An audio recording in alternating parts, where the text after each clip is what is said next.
Who's ready for the Dirt Life Show? Yeah. Welcome to episode 82 of the Dirt Life Show. Thank you guys very, very much for joining us tonight. We really appreciate you guys as always, man. The Dirt Life Show I didn't even think it was ever going to get to episode 82, but we are on episode 82. We're having a great time. It's been just over a year and a half, and we're stoked, man. Tonight we're going to have a whole bunch of fun. We got Instagram Live going. We got Facebook going. We got YouTube going.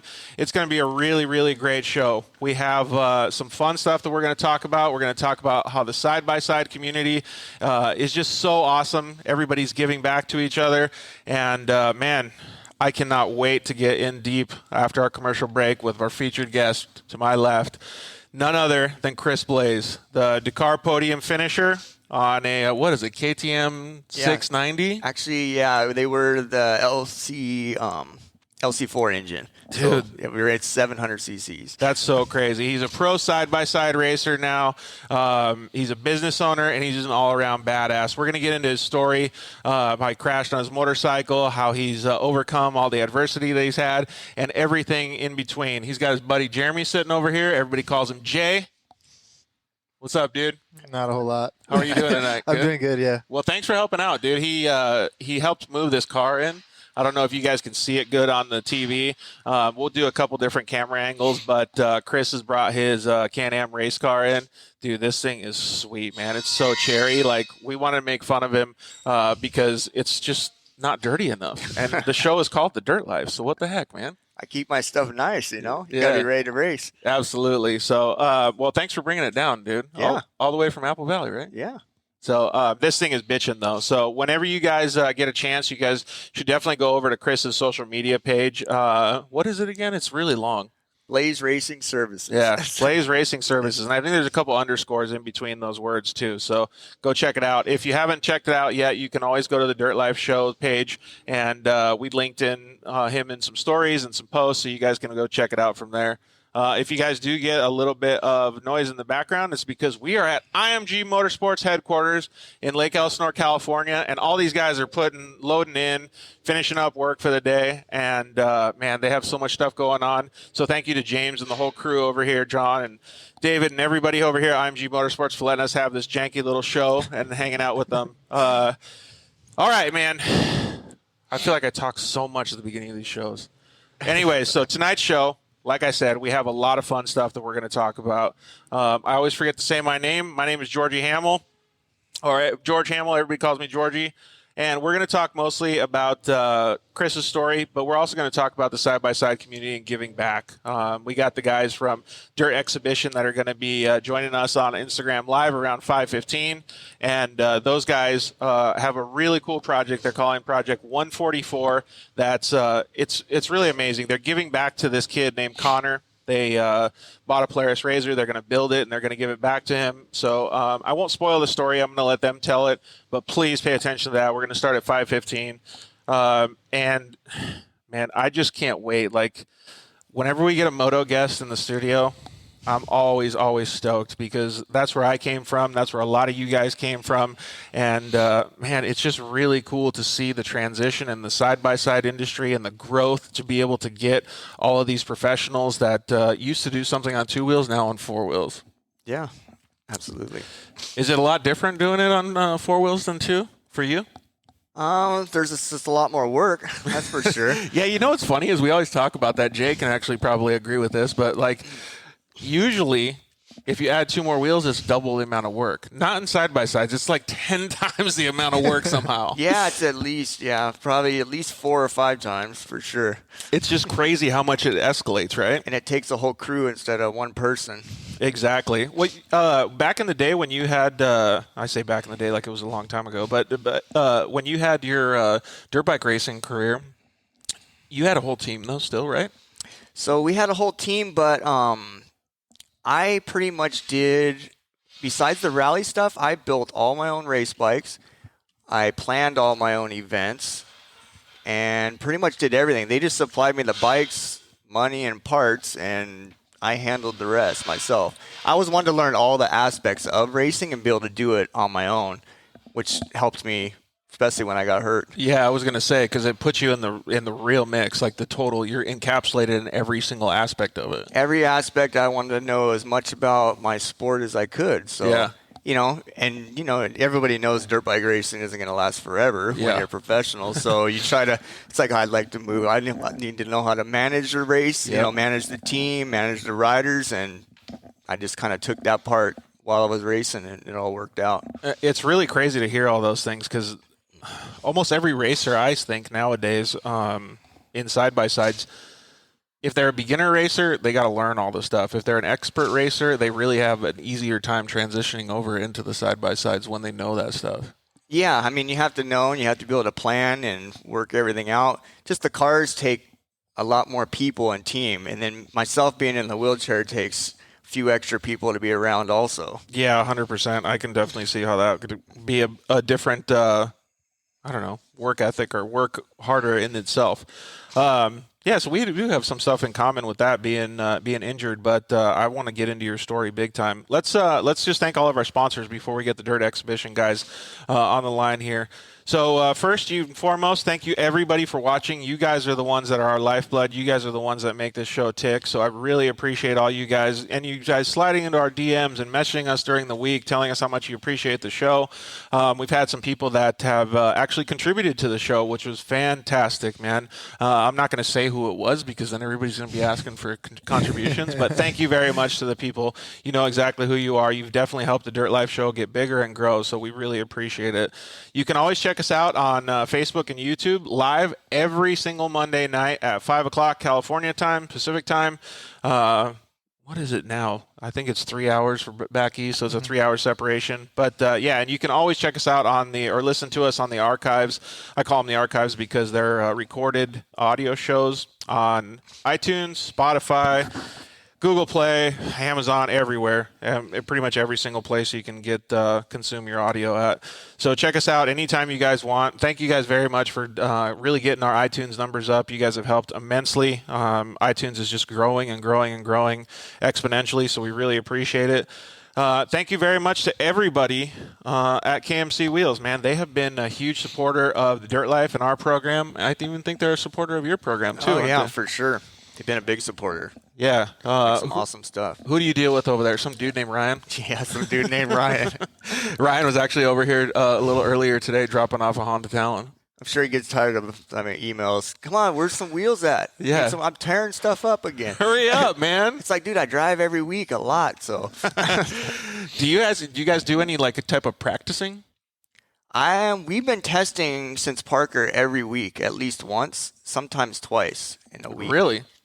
In the same car? In this car, we've been doing a lot of suspension development and just getting it to where I want it and I want to be and I think we can be. And I think we've made huge strides. We probably got more done than most people do in a whole year. That's freaking awesome, man. You know what I like about that work ethic is that a lot of guys that are in side-by-side racing, they don't consider it the same as how you would in your motocross or your motorcycle racing career, right? Like they in dirt bikes, you practice all the time. You beat your practice bike to death. I used to ride at least 3 times a week. That's what I'm saying. And I don't know how these guys just go out and show up at a race and expect to be on point. Yeah, exactly. So to the level that they should be. It's totally different mentality, right? Mm-hmm. Do you feel the same way, Jay? Yeah. Oh, big time. The amount of work that Chris puts in is ridiculous. Yeah. I don't think I'm pretty dedicated to racing, but not as much. Not as much as him. So that's one of the things, though, that really gets you those sponsors. And thank you to the guys over at Zollinger Racing Products, who is also a supporter of your program as well. Oh, yeah, those guys are awesome. Make some incredible products. If you want to have some stuff for your Can-Am, just like what Chris has back here, we also have a side cover for a Can-Am up there on the toolbox that Zollinger made out of, I think it was a 3-axis or 4-axis machine. You can always go to ZollingerRacingProducts.com. You can use the code DIRTLIFE, and you can save a whole bunch of money on any of the orders that you have over there. Please tell them that Dirt Life sent you if you give them a call, and Travis and all of his boys over there will help you out and get your car dialed in. Thank you to the guys at EFX Tires for always supporting the show. Ryan Gaitis and everybody over there has done an amazing job getting not only my car, but a lot of racers' cars all dialed in with some awesome tires. We'll get into your sponsors a little bit later too, Chris. And thank you to the guys at Shock Therapy. Justin has always been a supporter of the show. He's a fantastic human, and he has all kinds of awesome people working over there. It's one of those companies that you want to support just because of the people, and they do fantastic work. So please go and check out shocktherapist.com and use the code DIRTLIFE, save a whole bunch of money. And like I said before on numerous shows, you can always give them a call and tell them that the Dirt Life sent you, and those guys at the front will help you out, get your car scheduled to get shocks service dialed in. You can buy whatever parts you want over there too. Thank you to the guys at Cryo Heat. I'm wearing my nice new clean white shirt, Cryo Heat shirt. Josh and the guys over there at Cryo Heat, they do fantastic treatments, all kinds of different metals. One of the things that most people usually purchase over there are Pro Mod transmissions for Polaris, and they're fantastic. I forgot what it is. I need to ask Josh, but I think it's like a 25 or 30% weight reduction, maybe 15% weight reduction in the whole transmission because of what they do to the gears. It's less rolling resistance, which Chris knows a lot about because it creates more horsepower in these underpowered UTVs. So, yeah, go call Josh over at Cryo Heat, and they can get you dialed in with anything that you guys need over there. And finally, thanks to the guys over at Solder Weld. The guys at Solder Weld are fantastic guys. Thank you to Lance and Vanessa and everybody over there for always being a part of the show. You can get your own off-road repair kit. You can get a welding blanket just like the one that we have here on the set, and use the code DIRTLIFE at solderweld.com and save a whole bunch of money on their products as well. So, man, I got done 2 minutes early, so I'm not talking as much as I thought I was, right? So, first of all, thank you guys very much for driving down from Apple Valley. Yeah, no problem. It's nice to get out of the shop a little bit. Yeah, you guys are really, really busy in the shop, aren't you? We've been really busy. A lot of engines, a lot of dirt bike motors coming in. Keeping the car running, getting ready for all the races. So long nights. A lot of races. Long nights. Yeah, exactly. So for anybody that doesn't know, Chris not only does the stuff on his race program, but he also helps others as well. You guys work on all kinds of different engines though, right? I pretty much, we do dirt bikes, but I've been doing a lot of Can-Am engines now for some team guys and just keeping... Since you're knowledgeable about them? Yeah, I'm taking enough of my own apart now to play with and, you kind of figure it out. So. Yeah, exactly. So now that you're the expert at it, so people are trying to get the same tricks as what you got? Oh, you can't do too many things. The motors are so good, they're very impressive. Yeah, exactly. Out of the box. The guys over at X Travel just commented in and says, how does handlebar racing translate both athletes to success in side-by-side racing? I think it's just the hardcore dedication, especially from a dirt bike rider's point of view. They got to work really hard all the time, no matter what. And just getting in the car, physically, it's a little bit easier, but the amount of work in the shop is ridiculous. So if you're not fully committed, it's not going to happen. Yeah, exactly. It's not going to happen. It's got to be for real. The guys at PRP said, yo. I think we're probably going to talk to them in about 10 minutes or so here, probably around 5:25. So we'll let the guys from Dirt Exhibition come in first before we talk to the PRP guys. But, yeah, man, it's going to be really cool to talk about that stuff. When you guys got, I guess, Chris, when you transitioned from 2 wheels to 4 wheels or to side-by-side racing more specifically, how was it? Did everybody accept you in the community? I was pretty accepted, but it's just different. It's a different group of people. 100%. I had built all my relationships in the dirt bike field, and there's just different exhaust companies, different tire companies. Not a lot of that translated over. So people that knew my background, I think, understood and wanted to be a part of it and help, but some had no idea. Yeah, it's a little bit different, so right? It's different, yeah. But what about the general exception of everybody? Usually it's pretty good because everybody in the side-by-side community cares so much about each other and their racing programs, right?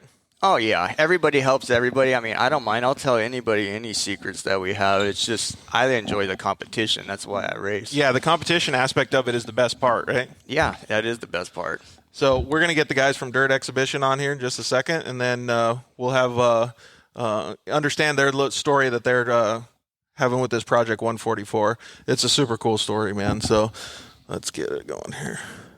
There we go. What's up, Brandon and Rich? How are you guys doing? Tell us a little bit about Project 144 that you guys have going. Yeah, so it all started when we just wrapped up one razor project and we were looking for another. So we were just like, we were looking for a project. We were looking for something to rebuild. And so I was just, one day on Facebook Marketplace, just looking to see what was around, what was available, just kind of, scrolling through. And I ended up finding this one machine. It was a 2016 Razor Turbo that it was advertised as it was being parted out. And we were looking at it. We kind of we're not really sure why it was being parted out and why it's on Facebook Marketplace. But I ended up on the phone with the lister. Right? His name was Connor, or is Connor. And ended up on the phone with him. And he kind of started explaining the story, explaining what was wrong with it, right? Blown motor, needed some axles, needed a bunch of stuff. And so we're like, yeah, well, we're looking for a project. So that's cool because, we'll do the work. And of course, I asked the question of, well, why are you selling it? And that's kind of where it gets into, the deep part of the story. And before we kind of get into that, this is a really cool thing that we're doing, but at the same time, it's also kind of a serious thing that happened to this family. So we want to keep it respectful and as respectful as possible.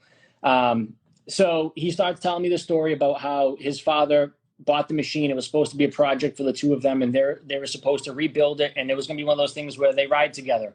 And so I was like, okay, that sounds pretty cool. And then he started explaining to me the story, a little bit further about how his father got into an accident and then had some injuries resulting in that accident. So he's telling me the story and I'm on the phone with him and I'm like, okay, that sounds like a setback. Like, okay, I understand. Like, that's why, you might want to sell the project. And then he explains to me of what actually happened after that, which was that his father tragically passed away as a result of his injuries. And so then that's when I was on the phone with him, and that's when it hit me. And I'm sitting there like, okay, we're looking for a project, and I'm hearing this story, and it was like a punch in the gut because, I don't have kids, but Rich has kids, and, we have families, and that's, you can kind of feel for him when he kind of explains that story. So I said, all right, Connor, I'll tell you what. I said, I'm going to call Rich. We'll put together an offer and I'll call you back with the number. And me and Rich were on the phone for like 2 minutes. I explained to him the story. And so he starts explaining the story to me and just kind of telling me what's going on. And it was like instantly it clicked. It was like, boom, dude, like we know what we have to do. Like we have to, what if we bought this machine and what if we could rebuild it? And what if we could somehow give it back to this kid? Like Brendan said, I have 2 kids, I'm 29, my son's 10, we ride razors. He's got a Ace 570, it's just, I remember growing up with my dad and having all those memories and now having the opportunity to make those with my kids. And to think that there was someone out there who, wasn't going to get to finish that and wasn't going to get those opportunities. It hit hard. So, literally guys, we're on the phone and mind you, this razor is being advertised as for sale. So we're like, all right, well, we're going to have to buy this thing. We're going to have to buy it. We're going to have to rebuild it and somehow try to give it back to him. So literally, we made the decision. We talked to Connor, we went back and forth for a couple of days, had to get paperwork rolling. And then we made the trip. Well, I know you guys. One second. Yeah, so what happened was we decided on a number. I said, okay, so I'm going to call Connor back and I'm going to give him an offer. So I call him back. And I feel bad talking about it now, but I get him on the phone and I start beating him up on the price and to knock the price down even more. And in my head, I'm like, dude, just say yes. I'm like, you have no idea what's going to happen. Just say yes, please. You know what I mean? And but I'm beating him up on the price. And I think I got him down a little bit, and then you could tell like he didn't want to get rid of the project. You could tell like he just really didn't want to. And I'm just like, dude, just say yes, please. And so he was kind of hesitant. And I said, okay, I came up like $200. And I was like, listen, I'll come out $200. Let's commit. You commit not to sell it to anybody else. I'll commit to stop looking for a project and then we'll work it out and then we'll get it. And then fortunately, he said yes. And then it took about like a week, I think, because he had to get some paperwork situated. And it took about a week for us to pick it up. But so that the whole time in our head, like we were like right off the bat, we're like, we're committed. Like we're going to do this. Like we're going to like we committed before figuring out a plan as to how we were going to do it. And that was like the crazy part of it. We're just like, we want to give this razor back to this kid. We want to finish the project that his father started. We'll figure out how, but let's commit to it right now and then let's get it going. So I mean, that was pretty much, that was it. From there, we scheduled the day to pick it up, and we went and picked it up. And that was a cool day too, because we got to meet his family. We got to meet his mom and stepdad. And I mean, right off the bat, I can just remember just pulling into the driveway, how cool they were and just how welcoming they were and how nice they were. And at the same time, that makes this all worth it, because it's one thing if you're doing a massive project and you're going to give a razor back to a kid like that. And like, you want to know if he deserves it or not. Like, I don't know if that's a thing, should be a thing, but it was kind of something we were thinking about. Like, does this kid, does he deserve it? And as soon as we started with him and the family and everybody else, it just made so much sense. What was that, George? When you meet him for the first time and see his family, it's probably pretty refreshing to get your mind cleared of that and just be like, wow, you know what? This is actually a great thing to do. It was. It felt right. I think that's the only way I can explain it, is that it just felt right. It was like, okay, we're on the path.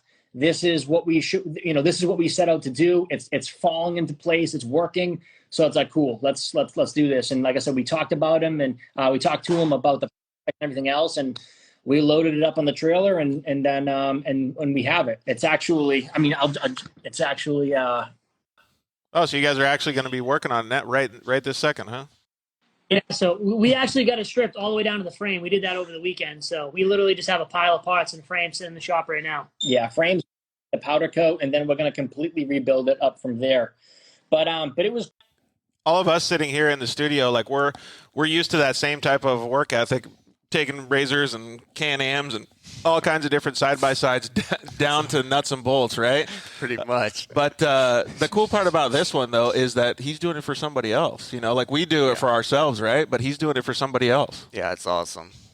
Hey, so funny story, right? I got a 2019 Turbo S, and I've been nursing a flat tire for like the past 3 rides. So every time we go riding, I'm like, hold on a second, I got to bust out my compressor. I fill my tire up, get it good. I'm like, all right, let's roll. So I've literally been nursing this freaking tire for months because I'm just too lazy to break the bead and reset it. And then I'm over here working on somebody else's machine, stripping it all the way down to the frame. So it's just.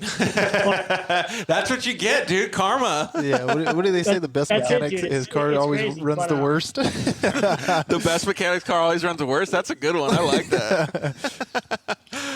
Oh, man. I'm so stoked that you guys are doing this and giving back to the side-by-side community, and not just the side-by-side community in general. Like, it's just, like you said, it started off as a project that you guys were just going to buy a car on Craigslist or Facebook, wherever, and then just fix it up, right? And it turned into this great I don't know what you want to call it, thing with the side-by-side industry. It's awesome. Project 144 is definitely going to help show people that you can give back to the community, and it's going to help change Connor and his family's life, because they'll have a piece of their father rolling around with them, man. They can go out there and shred. I don't know if what do you think Dad will say when he goes out there and launches it over a huge jump?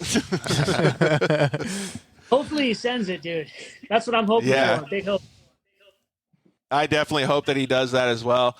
Hey, so I got a message that just came in from on my cell phone from a personal message that came from the guys at Rugged Radios, and they just said that they're really stoked on all the stuff that you're doing, and they would like to donate a kit for Connor's car. No way, dude. Yeah, man, that's pretty sick, right? So we'll have to talk with those guys and get all that stuff lined up. But what communication system do you use in your car? We're running PCI. PCI. So PCI and Rugged are obviously competitors, but they make a lot of the same stuff, and that'll be really cool because anytime Connor wants to talk to anybody in the car or outside of the car, he can have communication with them and help them out. So thank you very much to the guys at Rugged Radios for offering that up, man. That's awesome. That is super cool. Those kits are pretty pricey too, so that's awesome that they're offering up for that build. Well, that was one of the things too. Like when we got the machine, and we were sitting down, and we are kind of talking about, well, we started our whole channel because we have a YouTube channel. We started our whole channel because we love side by sides. We love riding. Like, we're from New England, so we're in New Hampshire, Vermont, Maine. Like that's our stomping grounds is up there and up here in New England, and so. It was just one of those things that we love the experience so much. So we just want to share the experience of the people. And so when this project came around, this was like, hey, listen, like we started this to share the experience with people. And now we find an opportunity to do something crazy, like in something huge for one of our own, for someone who likes to ride and loves the experience as well. So we're like, that's just what made it make sense for us. You know what I mean? It was just like, this is us. This is what we do. This is what we enjoy, and we want to spread that. We want everybody to get into it if they can. You know what I mean? That's kind of what we do is really hype it up around here. So. Well, yeah, and being in New England too. I mean, like it's not quite. I talked to you a little bit earlier this week, Brendan, about some stuff, and for us, it's pretty easy since we live on the West Coast. We can go to the dunes, we can go hit trails, like all that stuff. It's a little different for those guys when they want to go riding. But it's cool that they're showcasing how you can actually go do it back there. And I'm glad that some of the companies out here on the West Coast are interested in your project, like Rugged, man. Yeah, no, 100%. I mean, you guys got all the dunes out there. Up here, we got some really gnarly, tight trails, That's cool. Connor's going to go shred those tight trails. I can't wait to see what he does with this thing, man. Like, hey, it's cool that you guys are doing this for him, but honestly, I know all of us sitting here are like drivers and riders. We just want to see him go tear it up, right? 100%, dude. We're jealous because this machine is going to be like 1,000 times better than ours. Connor's going to be out there. You're going to be like, hey, Connor, let's go for a ride. And he just dusts you guys. Yeah. I'm like, hey, that's my buddy. Yeah, exactly. What kind of stuff are you going to be doing to this thing, man? So, I mean, it started off small, but the amount of people that have reached out, the amount of people that have gotten involved, I mean, it's really humbling. It's completely blown us away. I mean, we expected that some people might want to kick in and be a part of it. But again, I mean, we literally have people from all over the industry. I mean, we stripped this thing down to the frame. We got people jumping in, wanting to help out. We're gonna do powder coat in the frame. We're going to be doing new cage. One thing that we're on the hunt for right now is a good remanufactured engine or something. Because when they told us that this thing needed an engine, he didn't tell us that some of it was in this crate, some of it was in this box. You know what I mean? Pieces. Hey, that's the motor right Nice there. basket case. I don't even know if anyone will accept this thing as a core charge. I mean, I just got my fingers crossed. But literally, so...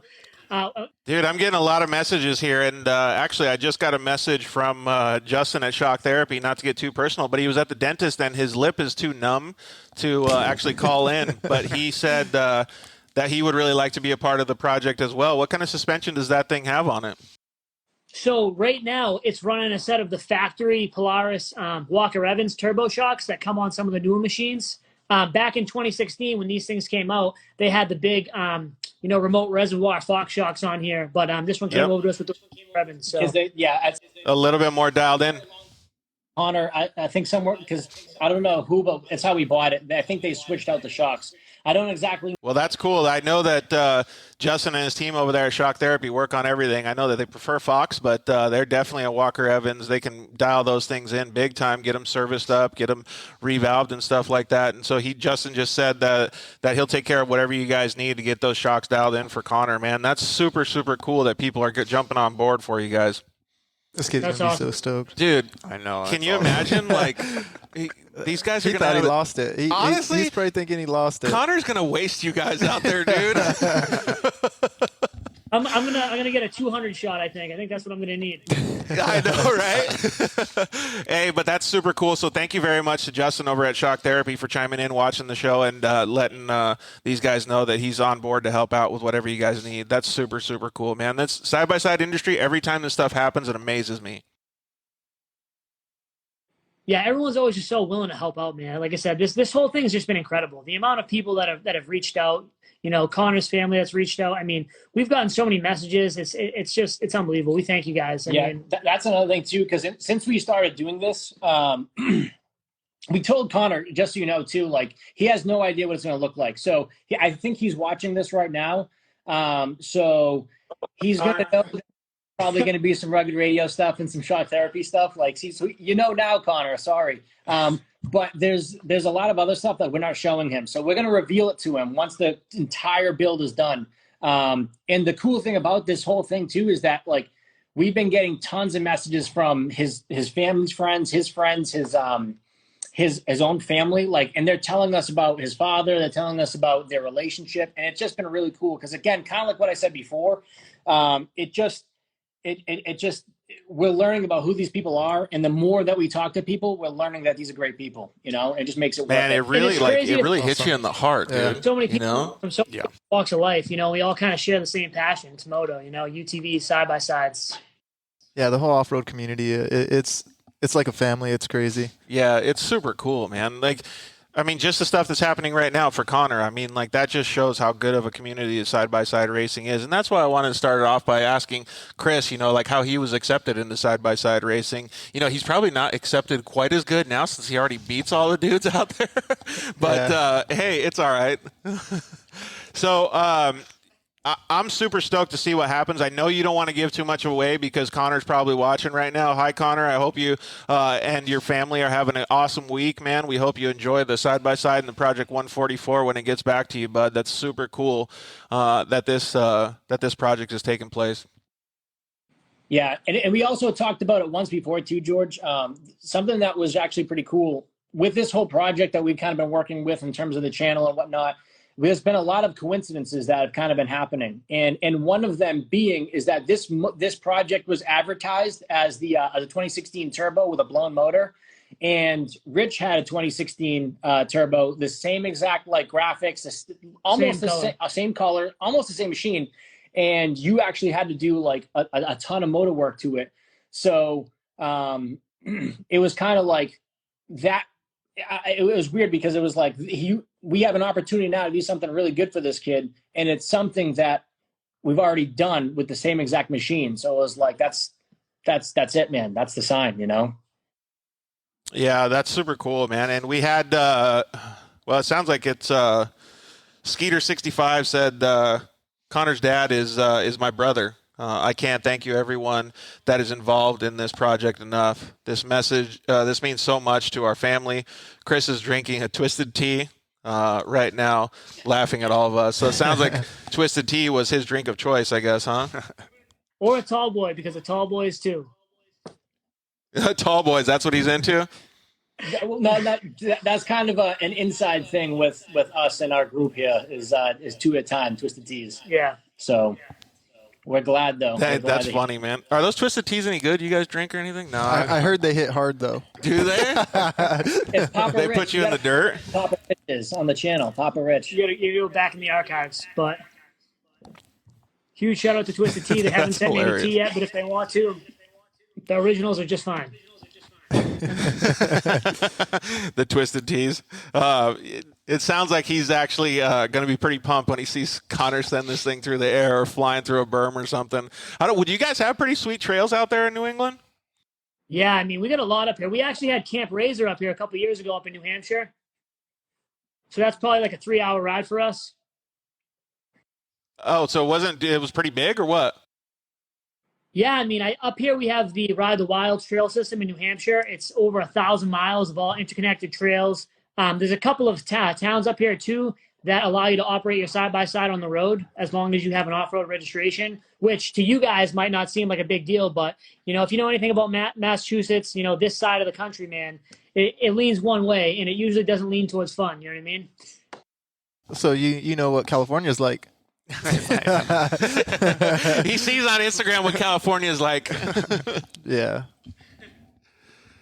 Oh, man, Twisted Tea was his go-to. We're definitely going to get up there with Connor. We're definitely going to send this machine, and we're just looking forward to it. The cool thing about around here is you get to go really fast, and it's like tree. Yeah. Dude, I don't don't screw up. They do it in the trees. Mistakes. Do you guys do good in the trees? Because they scare the shit out of me. No, I've been trying to get up there and do a GNCC race on one of the big 4-wheel drive quads, but I just can't. I don't know how they go that fast in the trees. It's like ridiculous. just dodging death the whole time. All I remember is Cal City racing next to the power poles that were like 2 feet away from you going about 90 miles an hour. That was scary enough. Yeah, you're like, Yeah, oh, it's shit. Yeah, and those don't move. And the trees don't move either, but... Oh, wow, look at... Yeah, I don't know if you guys just saw the comment that came in, too. PRP Seats just jumped on. Justin and Aaron over there at PRP Seats looked like they said, hey, guys, I've been listening to your guys' story. We'd love to contribute harnesses, storage, and steering wheel for the project. Dude, that's awesome. Thank you guys so much. Thank you guys so much, yeah. That's unbelievable. That's super cool.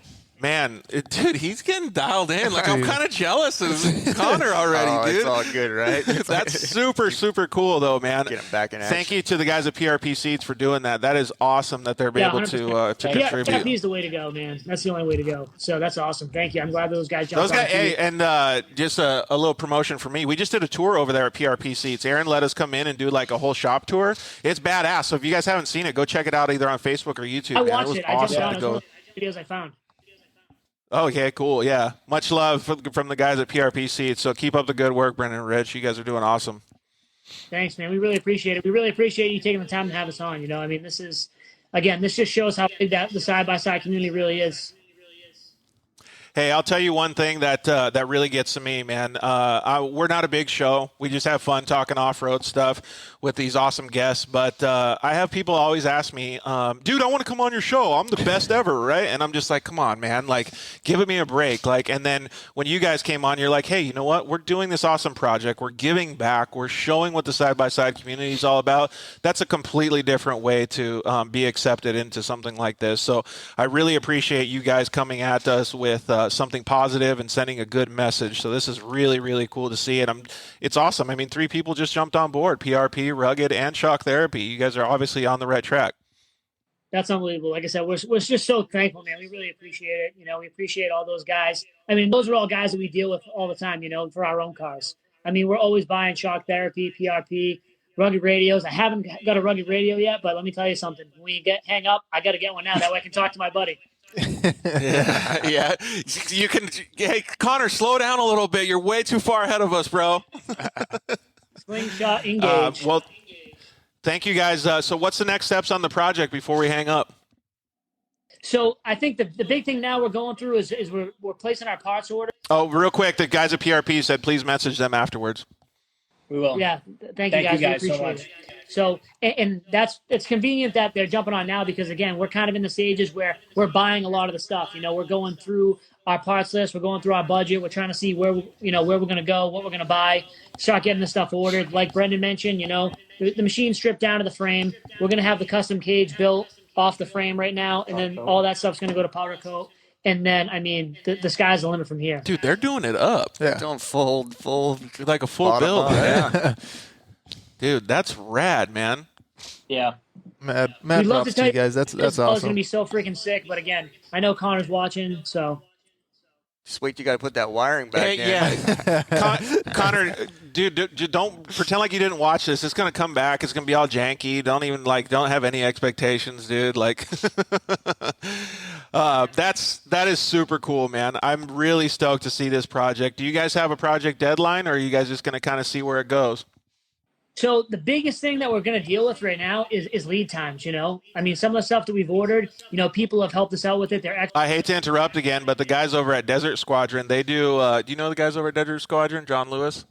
They do first aid trauma kits and things like that, and they're offering some trauma kits to be able to put in there as well, it looks like. So if you guys want to do that, I think that would be a fantastic idea to have. I always have a first aid kit on my UTV. No matter what, people get hurt somehow. I don't know how it happens, but I don't know. It's this racing thing. But I think it would be awesome for the Desert Squadron guys to jump on board with the project to get Connor all dialed in. So if anything does happen out on the trail with Brendan or Rich, he can fix them. Thank you guys. Yep. Yeah, it's always going to happen. Typically, when we go for rides too, we're 4 or 5 hours away. If we're up in the middle of nowhere, New Hampshire, near the Canadian border. So that would be huge. Yeah, that's super cool, man. Thank you very much to the Desert Squadron boys and John Lewis for volunteering for that stuff too. That's super cool, man. See, you guys are doing some awesome stuff, man. Most guys that submit resumes can't even get this much attention. So please keep doing stuff for this good karma, man. It's really, really cool. I didn't mean to interrupt you, Rich. I saw the comment come through and I didn't want it to pass. So keep going, bud. Yeah, I was just going to say, I don't think words can explain how grateful we are and appreciative we are, because at the end of the day, like we had said it before, by the end of the day, we're just 2 dudes that love UTVs and love riding, and we're not a massive company working with a massive budget or anything like that. So any help that we're getting is amazing, and it's we're very grateful for it, and we're just trying to keep it going. Yeah, absolutely. Well, keep up the good work, boys. You guys are doing a fantastic job, and we can't wait to see what huge smile that Connor has on his face when you guys are done with this project. So keep us in the loop. Yeah, keep us in the loop and let us know. You tag us in your stories and stuff as you guys make progress with it, because we'd love to share it on our channels as well. Yeah, definitely. And we're going to have to come out and see you guys. We're going to have to go riding out there. I've never been to the dunes. I've always wanted to go. I'm ready to throw everything. What do you on the think these trail. guys from New England would do out in Glamis? I don't know. They're think like, they'd where's have- all the I hate the trees? dunes. I hate You the know dunes. what? I hate it with a passion. Really? Yeah. Yeah, well, our We've dune had experience is issues. Sonora Yeah. dunes. Those are the real deal. Yeah. Not a so fan. Glamis is fun though for the guys from New England. Yeah. They'll be fun. They'll have a good time. We can have some Twisted Teas on hand though as well, and make a little bit of a tribute weekend out of it. So yeah, boys, whenever you guys get a chance, we'd love to have you out in the West Coast. Awesome. Yeah, we got to make the trip this summer. So It's this. You don't want to go to the summer in the dunes. You never do want to do that. It's like 120, 130 out there, dude. Yeah, we'll call it the winter. That'll be like your guys' summer in the winter out here on the West Coast. Yeah. hey, it was like 55. All right, boys. Got a t-shirt and shorts on, you know. I would never be able to. Chris and I were just talking before the. Yeah, we were just talking before the show. We crank the heater on when it's like 75 degrees out. We're spoiled living in California. Yeah, so the Dune Destroy guys said we're echoing pretty bad, so we'll let you guys go. We really appreciate it, man. Thank you for joining us on Instagram Live. Like I said, you guys are doing a fantastic job. You got any questions or comments? Yeah, before they keep leave? it up, you guys. It's awesome. Yeah, Get it's people amazing back what you're out there doing. where they should be doing. Thank you. Thank you, guys. We appreciate we it. really appreciate it. It means a lot. And thank you to all the guys that volunteered as well to help with the project. Thank you to the guys at Shock Therapy. Justin's always been a huge contributor to the side-by-side industry. The guys at PRP Seats, clearly they're going to donate a whole bunch of stuff. The guys at Rugged Radios with their whole system, and the Desert Squadron guys with the trauma kits and things like that. It's awesome that they come be a part of this as well. So keep up the good work, boys. We really appreciate it. Have a great night over there. Thanks, you. We Guys. appreciate Have a you good one. guys. Thank you. All right. We're going to sign off on Instagram Live in just a second here because we're going to go to a commercial break. But that's really cool that those guys are doing that project, man. Like, that's why I started off the show understanding what the side-by-side industry accepted you guys as, because it's pretty clear the side-by-side industry is unlike any other. Dude, it's awesome. I mean, get people back out with their, doing what they love to do. Yep. Yeah, it's great. Excuse Makes me. me almost tear up a little bit. I know, 'Cause right? I couldn't be here either without everybody pitching in. It's pretty rad. So we're going to take a quick commercial break, and we will be right back.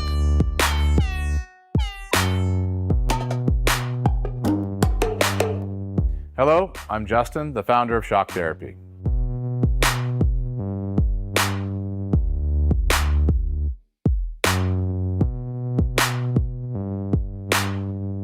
Shock Therapy has been around for 5 years, but we have personally been tuning suspension on off-road cars and race vehicles for over 25 years. We tune between 10 and 15 cars per day, every single day of the week.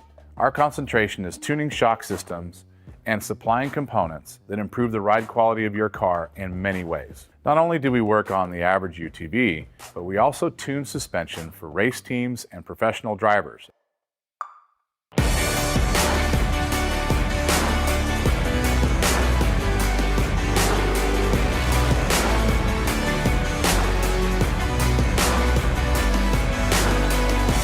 We currently tune for over 87 race teams in Best in Desert and Score.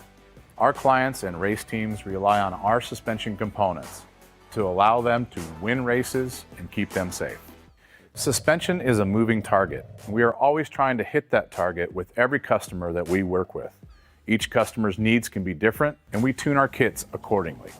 Our research and development never stops. We improve our components every single day. As the industry evolves and improves, so do our parts and kits. As of right now, we have over 100 products for UTVs. So when you bring your car to us, you have the satisfaction of knowing that you have the most experience, the highest quality products, and the fact that your car is being tuned specifically to you.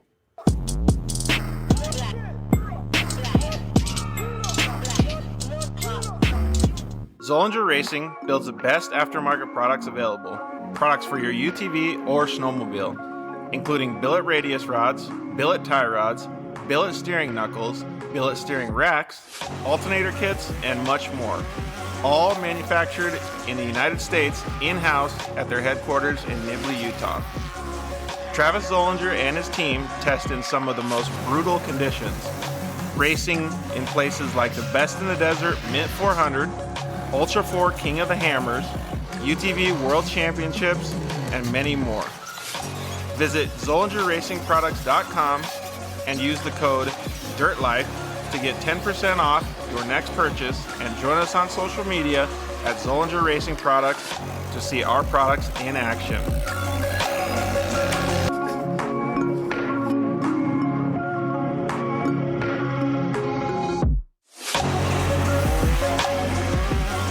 Zollinger Racing, the best products, period.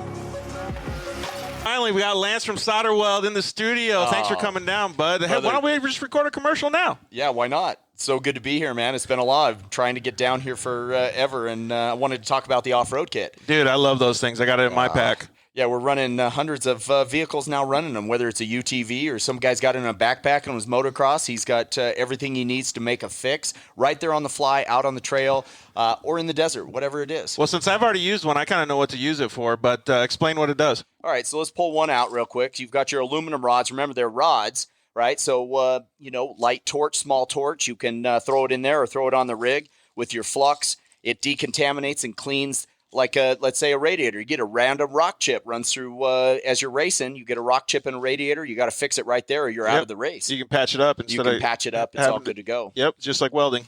Yeah, also as well with that, you've got a brake line fix. So with your flux, you can fix a brake line, stainless steel.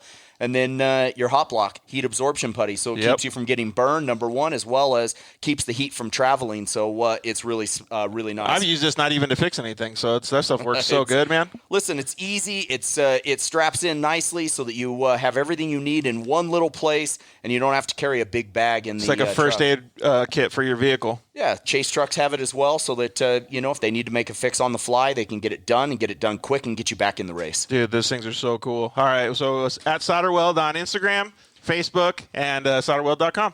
Awesome. All right, thanks, bud. Appreciate it.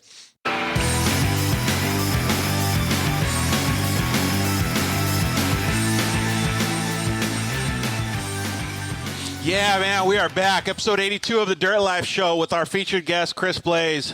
We're going to get really far into Chris's story. If you didn't catch us at the beginning of the show, man, Chris is a fantastic person to have in the side-by-side racing industry. Chris is, like I said, a Dakar podium finisher. He has spent so many miles in the dunes and the desert in different countries aboard a two-wheel motorcycle, and we want to talk about all that stuff with him. I'm super, super interested in the roll books, actually, but now he's a professional side-by-side racer, race winner. He's a business owner, works his ass off. He's just an all-around good guy. So we'd like to welcome Chris Blais to the show. What's up, buddy? How's it going? Good to see you, man. Good to be here. So, and you brought your buddy Jeremy. Yep, he's my sidekick pretty much everywhere. Everybody calls him Jay, but I still see a Jeremy. I call him both. It just kind of depends It's on only what when comes I'm out. in trouble. It's only Jeremy when I'm in trouble. What do your parents say? Dude, just don't call me anything. Just don't call me late for dinner. Yeah. So let's just ask this question before we get into your backstory. We'll go with Jeremy first, actually. What's a day like in Jeremy's life? I'm a government worker, so I don't really do much. You just get to chill? Yeah, no, I train Marines on how to calibrate things. So we got a couple comments that came in. Caleb Garrett says, "Hey, what's up, guys? Can't really hear anything what the guys are talking to." Yeah, sorry, bud. We had some issues with the Instagram, but you should be able to hear the boys sitting next to me, no problem now. So, what's up, Chris from Mario Cabrales? I think it is. I don't know who that is, but it's over here on the YouTube one. Tyrone Robinson just chimed in. What's up, Tyrone? Thank you very much for joining us. John Huppert's He's an awesome listener, friend of the show, man. He wants to be there for the reveal of that Project 144. Yeah, hopefully those guys will do something. And, Tyrone wants to come watch live. I wish we had a camera of the people that are live here with us, man. They're just scarfing down a whole bunch of pizza and sodas and having a great time. But we are stoked because we are at IMG Motorsports, and we don't have to wear masks here. COVID's kind of slowing down a little bit, so we can have our audience here today. So it's really awesome that they give us us the opportunity to hang out in the shop. If you guys didn't catch the beginning of the show, we got this badass rig back here. Maybe you can tell us a little bit about a day in the life of Chris, and then follow it up by a day in the life of the car, because that thing is fucking awesome, dude. It's pretty much I get up every morning and get rolling. I go out to the shop. My shop's luckily at home, so I don't have a very far commute. What do you usually work on at the shop? Like, you just work on dirt bike motors and Pretty sideway? much my main thing is just I've focused on engines. Mm-hmm. We do internet sales stuff for mostly KTM and Huskies. Mm-hmm. We do some bike prep, some bike work, service work, and then my 2 race cars are in the shop. I actually just hired a mechanic. Oh, sweet. To take care of my race cars for me, so I can actually go out and test and do what I need to do. That's what we were talking about earlier on the show, is like how much actual effort goes into these dang racing programs with 4 wheels, dude. It's crazy. Literally, Gary's been working on our race cars nonstop for, I think, 8 weeks now, and he hasn't even touched anything in the shop else. That's besides nuts, dude. The cars, to keep us so we can move forward at a faster pace. So one of the things that's really admirable about that, about hearing that and saying that, is that that's what it takes to operate any motorsports program at a top level. You always have to be putting work in.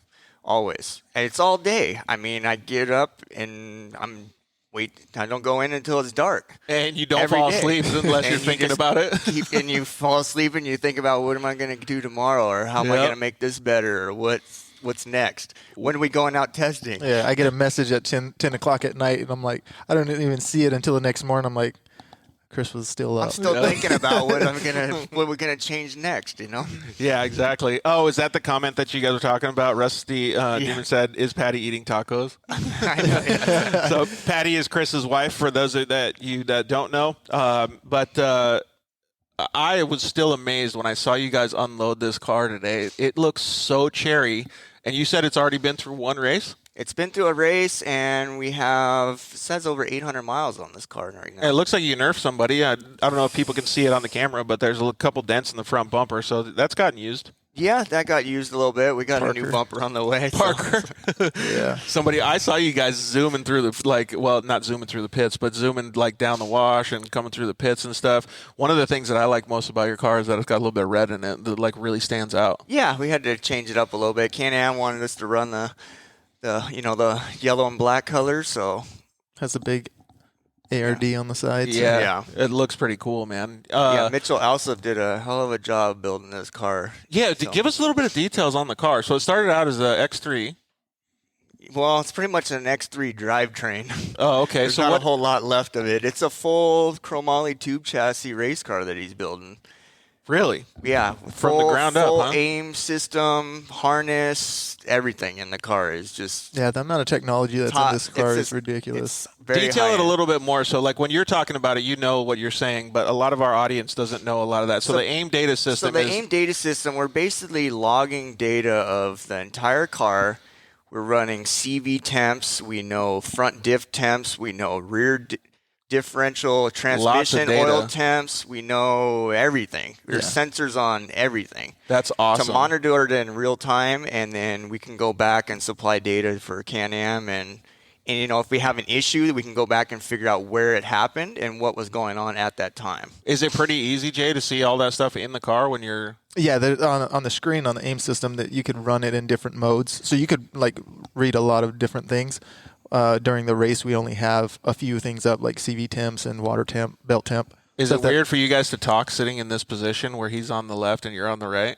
Yeah, just a little bit. That's what I say. We don't really even talk that much usually when we're driving. No, he needs to be on this side. It's kind of weird. For those of you guys that are watching on our Facebook or YouTube feeds, it's kind of funny because Chris is always the driver and Jay is sitting in the passenger seat monitoring all that stuff that they're talking about. What's a couple other things that you guys did to this car that looks like you guys got suspension, you got seal savers, you got some Baja Designs lights. Obviously, you got a tube chassis. There's a lot of tin work done. It's all ZRP knuckles and alternator kit.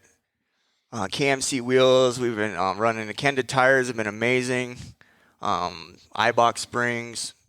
Just tons of good Tons stuff. of good stuff. Yeah, all the suspension components is all ARD. Mitchell Alsop's building all that. And It looks awesome, man. I mean, it still looks like a Can-Am, which is really cool. But I mean, having all that stuff, did it make a huge difference in the way that the car drives for you? Yeah, the car is amazing. I mean, just that riding that rigid chassis compared to a stock chassis that flexes a lot more. Yeah.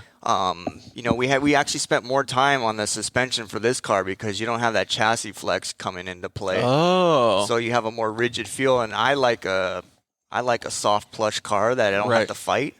I mean, I'm steering with one hand. Yeah. I'm steering with one hand, so the car has to be set up to be able to work that way. And not to mention, you came from being a two-wheel rider, and so your senses are a lot more heightened than most people. Yeah, and just driving with my hands, I mean, I have a lot of control. Mm-hmm. I just, you know, you're always looking we're running e-power steering, but you're always looking for like that little bit more because that's to ease the job a little bit. To ease the job and keep in control. Right. Because I would sometimes in certain circumstances I would like to push a little bit harder, but you know, my arm's physically getting tired after 6 hours, and you just don't push that hard because you don't have that little bit more, that extra 10%. Yeah, exactly. You know? So that's good that the car can actually do a lot for you. The guys at Dune and Destroy chimed in saying, "What up? We love the Dirt Life show.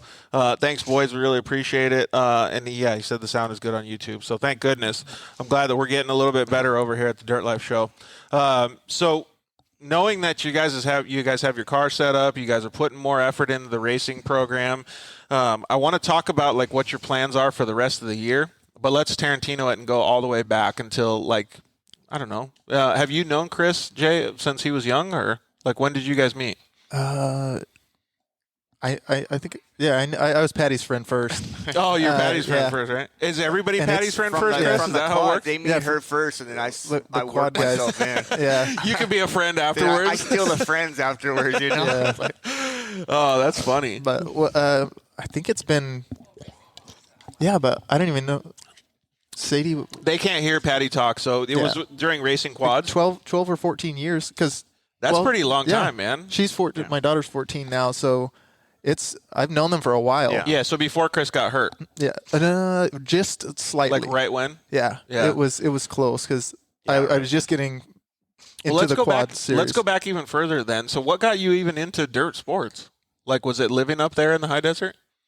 Shoot, we did it from kids. Yeah? I started riding an ATC when I was 3. Yeah, It's just a family thing we did it. My dad's been a motorcycle technician since forever. That's a really a really commonality. I mean, like a lot of our listeners and stuff like that have the same upbringing, right? Like we all did it. I mean, There's mini bikes. it's literally the reason we started the Dirt Life show is because we all grew up in the dirt.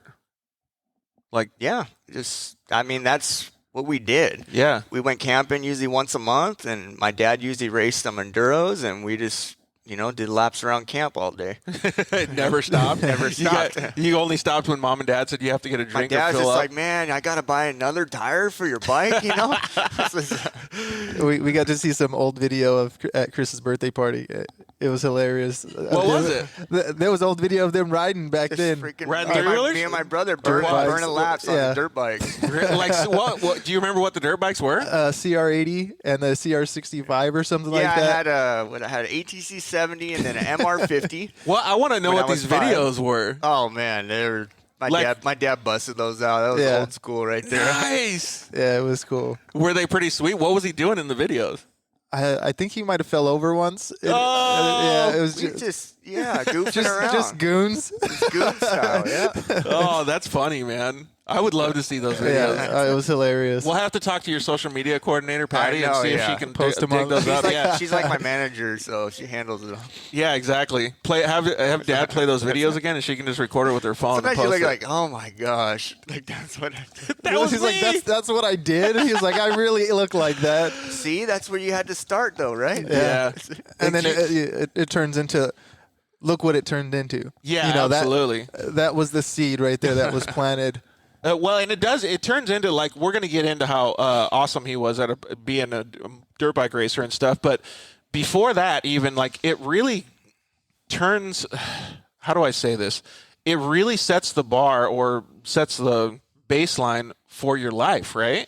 Yeah, it Because does, for sure. it creates all kinds of different things. I was having a conversation, I don't remember with who the other day, but it was over tacos, of course. But we had a conversation about how people turn out more dedicated when they have stuff to focus on like that. They turn out like I don't want to say like a better human being in general, but the work ethic that they have, the drive that they have, the skill sets that they have, the want to get up in the morning, like all those little things just from growing up in the dirt or riding or doing these things, it makes a huge difference in the way that humans turn out. Yeah, I mean, that's how I live my whole life, and that's what I mean. do. Yeah, it's my work ethic. I think it makes people more competitive in life.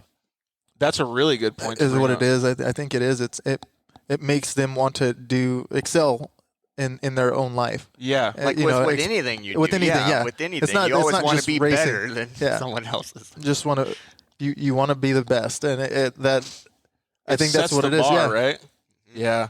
100%. Did you kind of grow up the same way, Jay? Yeah, I grew up in the desert. I always rode whatever I could. Yeah. Started off mini bikes and stuff like that. And then I got into racing more heavily when one of my good friends, I used to go to the races with him, and he got hit head on by a buggy on a dirt bike. Oh, shit. Yeah, and lost the use of his right arm.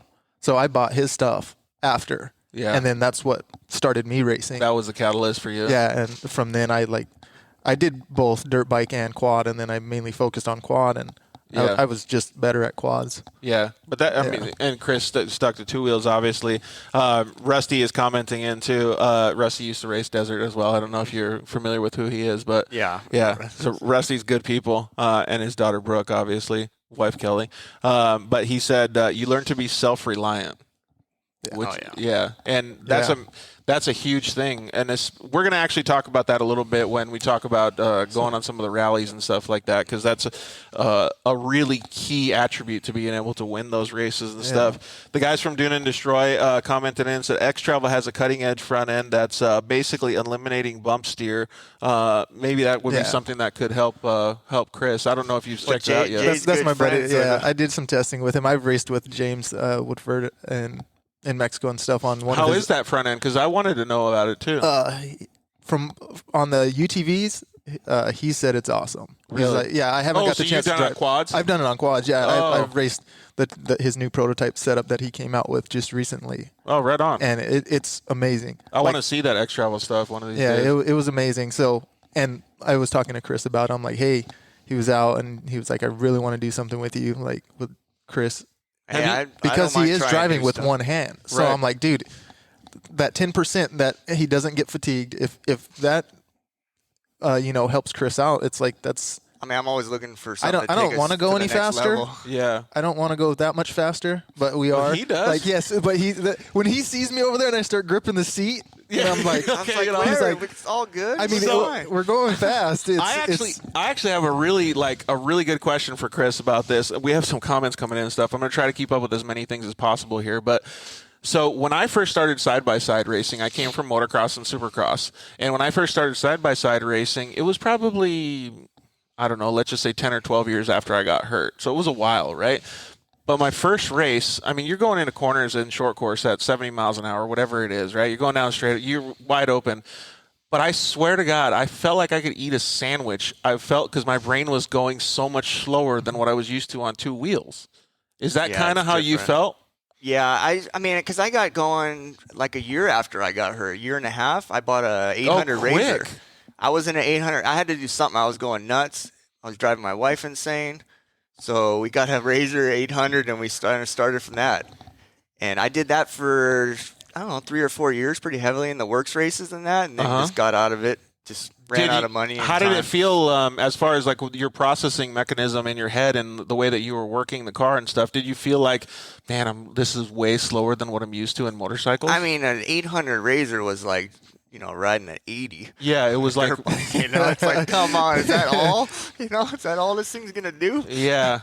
But you just drove it like 125, Yeah, that's wide true. open to the stop everywhere, and it made it exciting. Get it going as fast as it can go. And that's the reason that I asked that was because of what Jay brought up. He's saying he doesn't want to go any faster, but you do because you can physically or you can mentally see that you can go faster. I mean, yeah, it's different now. I mean, it's been a long time since I've done 120 miles an hour on a dirt bike, but still, I mean, 90 miles an hour in a car, especially one of these, feels pretty fast still, but.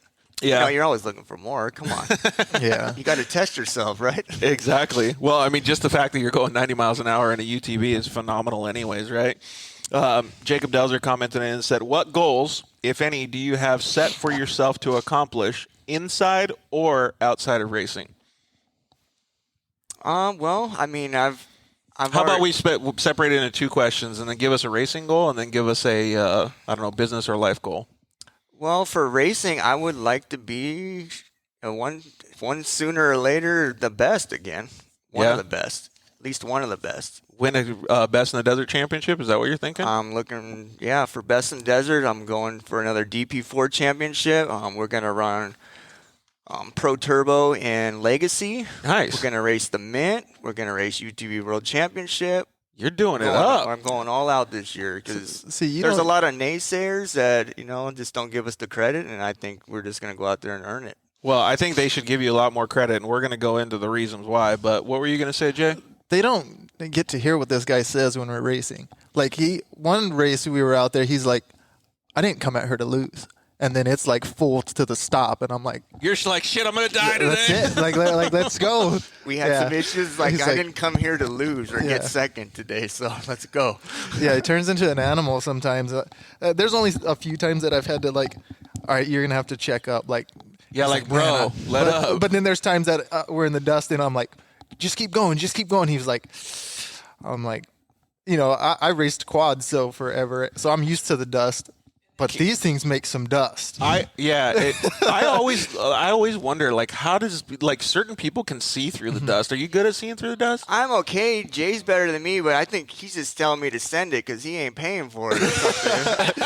I just like, dude, Like we're I can't good. crash my car. We're gonna be out of commission for a while. Like, this is gonna be.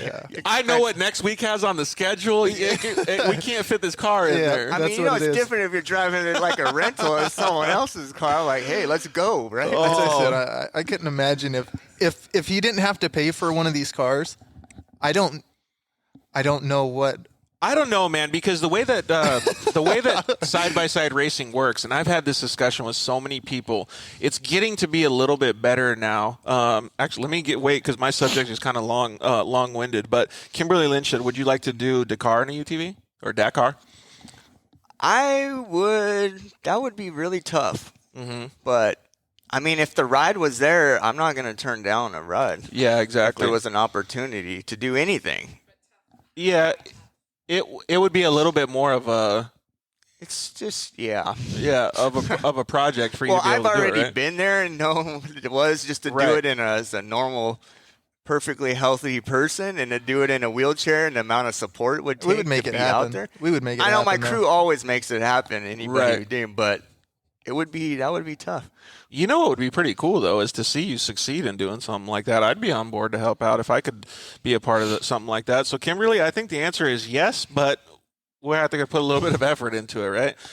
So I was going to talk about some of the side-by-side industry stuff. So when you're on two wheels, it's easy to talk about like motocross and supercross and even some rally racing stuff. You have a factory-supported race team. The factory-supported race team has drivers or riders that come on board, and you show up and you drive a factory car.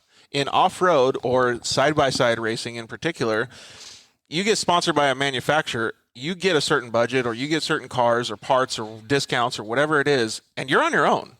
Like, you still have to support and race do the whole program. It's not the same as a arrive and drive, maybe, is the good word. I think that's part of the issue with the whole industry. Oh, actually. dude, I agree 100%. Because now you're spending all this money and you're having multiple teams, and you have lack of communication. You just don't have the in-house communication. I mean, it's not cohesive. We've been at the level where you're at a team and you have 4 or 5 guys you work with nonstop to be the best. 100%. No matter what. And you get so much more accomplished when you're working with the factory. Dude. The people designing and building every piece of the vehicle. Because it's a direct communication link, and you can establish all of the things that you need right through that And link. everybody's sharing because you all want to be the best. Yep. Everybody's sharing and doing what they have. And I have a lot of these teams are on the same team, but they're not sharing. There's lack of communication. It's just how how it is when you have your satellite teams. So I think the side-by-side industry itself has a lot of growing to do. Not that it's doing bad or anything. I mean, it's still a very infant stages of the industry, right? I mean, compared to where we are with Rhinos now to these UTVs is different. But the racing programs in 10 years will be much different than what they are now. Well, things have been changing a lot year to year lately. Right. So we'll see what happens. John Lewis chimed in and said, so Chris, are you doing the 2-day legacy race in a couple weeks?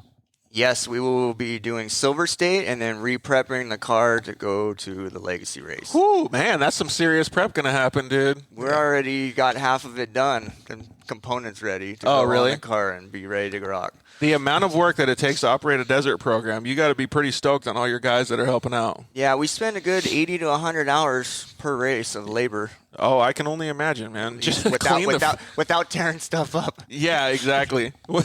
When you have to slow down because Jay wants you to go faster to the dust. That's awesome, though, man. I always give so much kudos to everybody that works on a race team like this. I mean, like, of course, he's ridden quads and he has, good skills on his own, but he's sitting there helping you, man. That's pretty cool that you have friends that do that. Jay's been a huge asset because, I mean, I'm pretty open. I listen to anybody's views and ideas, and he took us in the direction we've gone now on the suspension.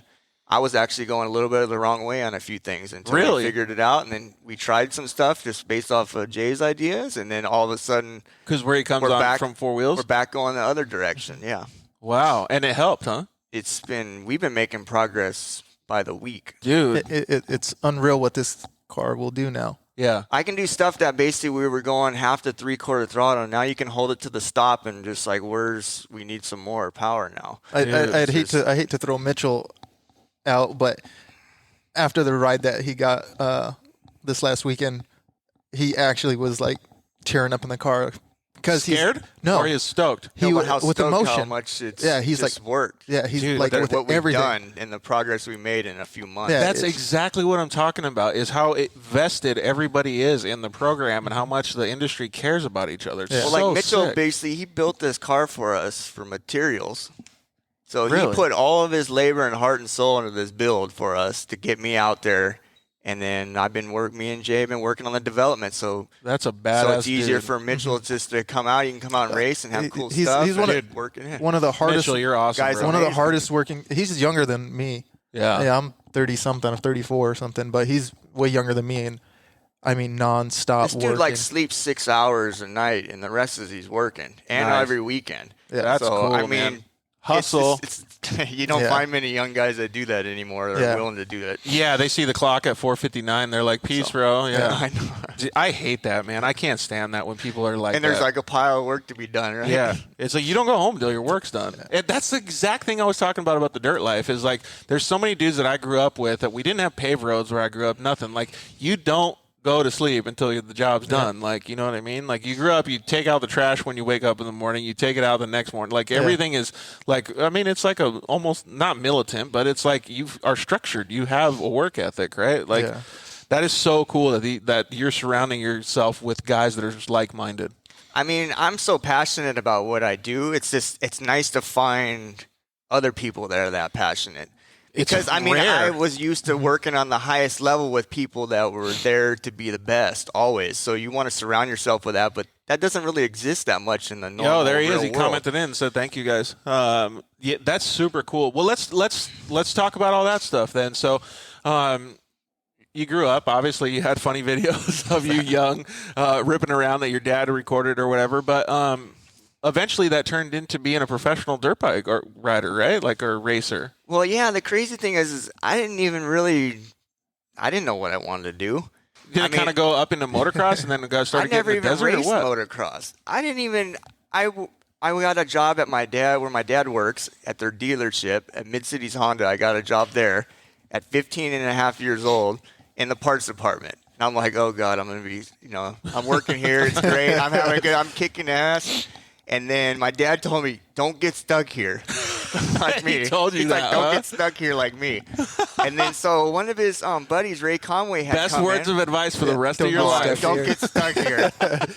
So one of his buddies came in, this guy Ray Conway, And he was my dad's service manager for a long time. Well, he was running the shop at American Honda. Oh, He's really? like, hey, I'm looking for a lot lizard, you know? A lot lizard for the shop. Well, you had to be 18 to work at Honda. I was almost 18. He's like, all right, get Chris to come in and do an interview, and I'll see if I can get him in there. Nice. So I started working at American Honda as soon as I turned 18. Yeah. And then Dream job. I worked in Dream the, job. yeah, it was a dream job too. You know, it was awesome. You're working around bikes, motorcycles, street bikes, ATVs, everything. Kid living in the desert, that's perfect. You know, I was the lot lizard, so I was the go-to guy. I did everything. I did all the crap work. Everything there was, moving bikes, polishing bikes, test, whatever they wanted. That's and awesome. they moved me around. I worked with all different departments. And then Johnny Campbell's little work pen was in our same area. Nice. So, you know, they'd pawn me. He'd like, hey, I need Chris to help me mount some tires and that. So I met a lot of awesome people and worked for a lot of different departments because I was the pawn-off guy. You know? No, hey, somebody needs help over there. Yep. And then I didn't even do my first desert race till I was 18. Are you shitting me? I did a couple of random Crazy. enduros when I was 16. Really? I didn't even know there was District 37 desert racing out there. Dude. There was literally like 40 races a year. I had no idea. That's phenomenal. Until I turned 18, I'm like, and I'm there at Honda, and these guys at work, all the mechanics, like, hey, you want to go out to the Jackrabbits race? And I'm like, What is that? Jackrabbits race? Where's that? Out in, Johnson Valley. I'm like, they have race down? They showed me the schedule. I'm like, yeah, there's a lot of races. So I went out there, raced the novice class. I think I got second overall novice my first time out. I beat all the guys in the shop. And they never went back. And then I was like hooked. I'm like, dude, this is rad. And I went out there every weekend by myself. Really? I drove out there by myself, and I raced every damn weekend. That's phenomenal, dude. And literally, I moved right up through. I think I won every single novice race after that. Moved up to amateur and kept winning. And literally, Johnny and then they started helping me on a 650 right away because I was, his in-house guy. Yeah. They sold me a bike for really cheap, and they helped me with some parts. Just kind of gradually, but I had to earn my way. I stayed late. I helped them out. Earning your way Then is I'd get key, a though. then I'd get a tire. I'd get a free tire for mounting 30 of them. That's Working late, and I go in early. It's like whatever you want. I'll do whatever. I want to go racing. I can't afford to go racing, so I'll do whatever it takes. back to that whole dirt life, man. Your drive was off the charts. And literally in 3 years, I was at the top. On the top level. At the time, you don't have to be the fastest. Obviously, he wasn't the fastest starting out, but he had natural talent. Yeah. And just knowing that people work hard. Yeah. Well, he has natural talent. Yeah. Yeah. Oh yeah. I agree with that, man. That is really cool to say. I don't know if you saw. I started at the bottom. I was a freaking lot lizard nobody kid, It's like it was, those stories, and it's not just the story that makes it cool, right? It's the work ethic, the drive, the day grind that you had every single day to get to that point. Like, you didn't know if it was going to happen. You just were throwing everything at it to make it happen. Mm-hmm. yeah, whatever it took. Dude, that's so rad. I don't know if you saw it, but we actually had Johnny's brother Jamie on the show with Elliot Watson a few weeks back here. It was pretty cool talking with them because the stories that I imagine that you could have with Johnny or even that Jamie had with all these other people, man, it's hearing those stories of the desert racing. I don't want to say back in the day, but in the earlier stages dude, those stories are mind-blowing to me. Well, Johnny was my mentor, and he believed in me, which was huge. Because I never, besides our family, you never really had anybody that believed in that. It's like, you can do this. I know you can do this, so let's do this. And he helped me be the person I am today. That is so cool, man. Was he out there, did you get to go riding with him and stuff? He would take younger? me down to Mexico and go pre-run. When we were doing that, he would help supply the bike and the pit support, so that would cover my side, and then our other teammates would cover the rest. I'm just work on it together. I'm just working a little bit over minimum wage, trying to go racing dirt bikes. Lot lizard guy? Yeah, lot lizard guy. God, that is so cool, man. I love hearing stories like that.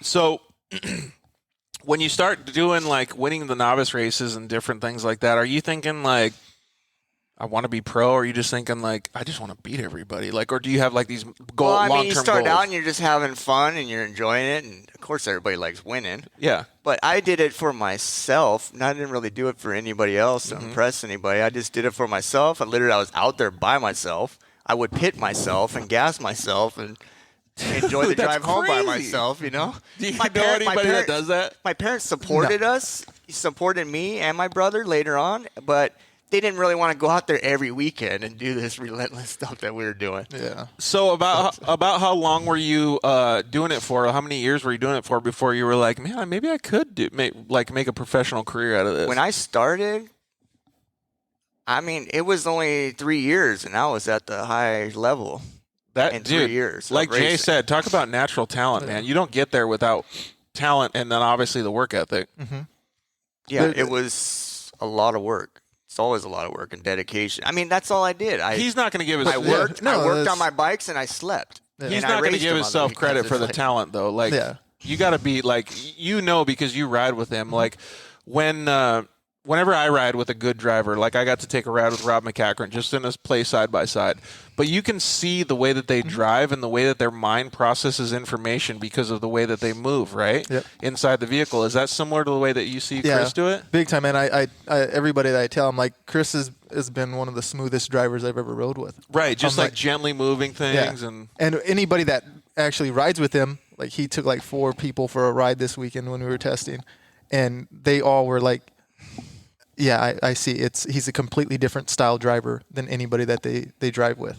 Yeah, it's talent. It is, and a lot of the stuff like he drives the car like quad riders do, pretty much, because he's in 4 wheels. He's not in 2. Right. So where he looks, where and sees things. where he puts the car, how he sets the car up. It's like that's the same exact lines like as a quad rider would do. They would, because you can't ride directly in it, or he lets the car just carry out. He never gets panicked and is hard on the wheel. Almost like letting the car do what it wants to do. And I mean, if we're going to blow out a turn a little bit, we blow out and we correct, and you never even would have known that it was a mistake. Yeah. That's just kind of just keep flowing with it. There's a lot of people that don't understand that simple driving thing. Yeah. Like, they're like, oh, shit, I'm not in the rut, and they crank the wheel, and something gets fucked up. They blow it out, whatever happens. It's like, so we got a couple people that commented in.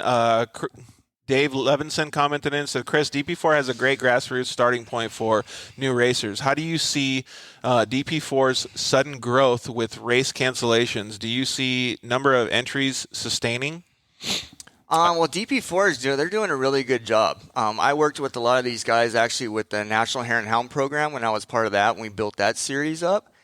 And these guys, I mean, they know what they're doing. The growth that fast was just something they weren't prepared for. And I don't think anybody, I mean, when you go from 60 entries to 90 something all of a sudden, and now 125 after that, they just didn't know.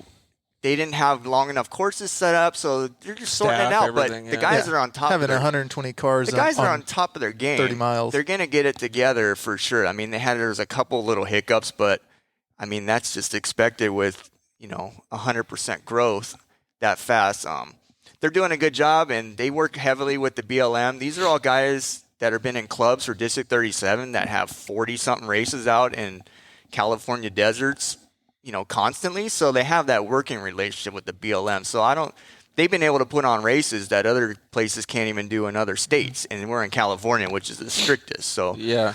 It's pretty cool that they're having these series come up and that these people are able to successfully operate these events. I think the next one is someone said, I think they might have capped the entries until they can get more organized, which is great. How many places are going to limit themselves on what they can do for safety and everything else? Well, it's better so you don't fuck up either, right? Like, have something crazy happen.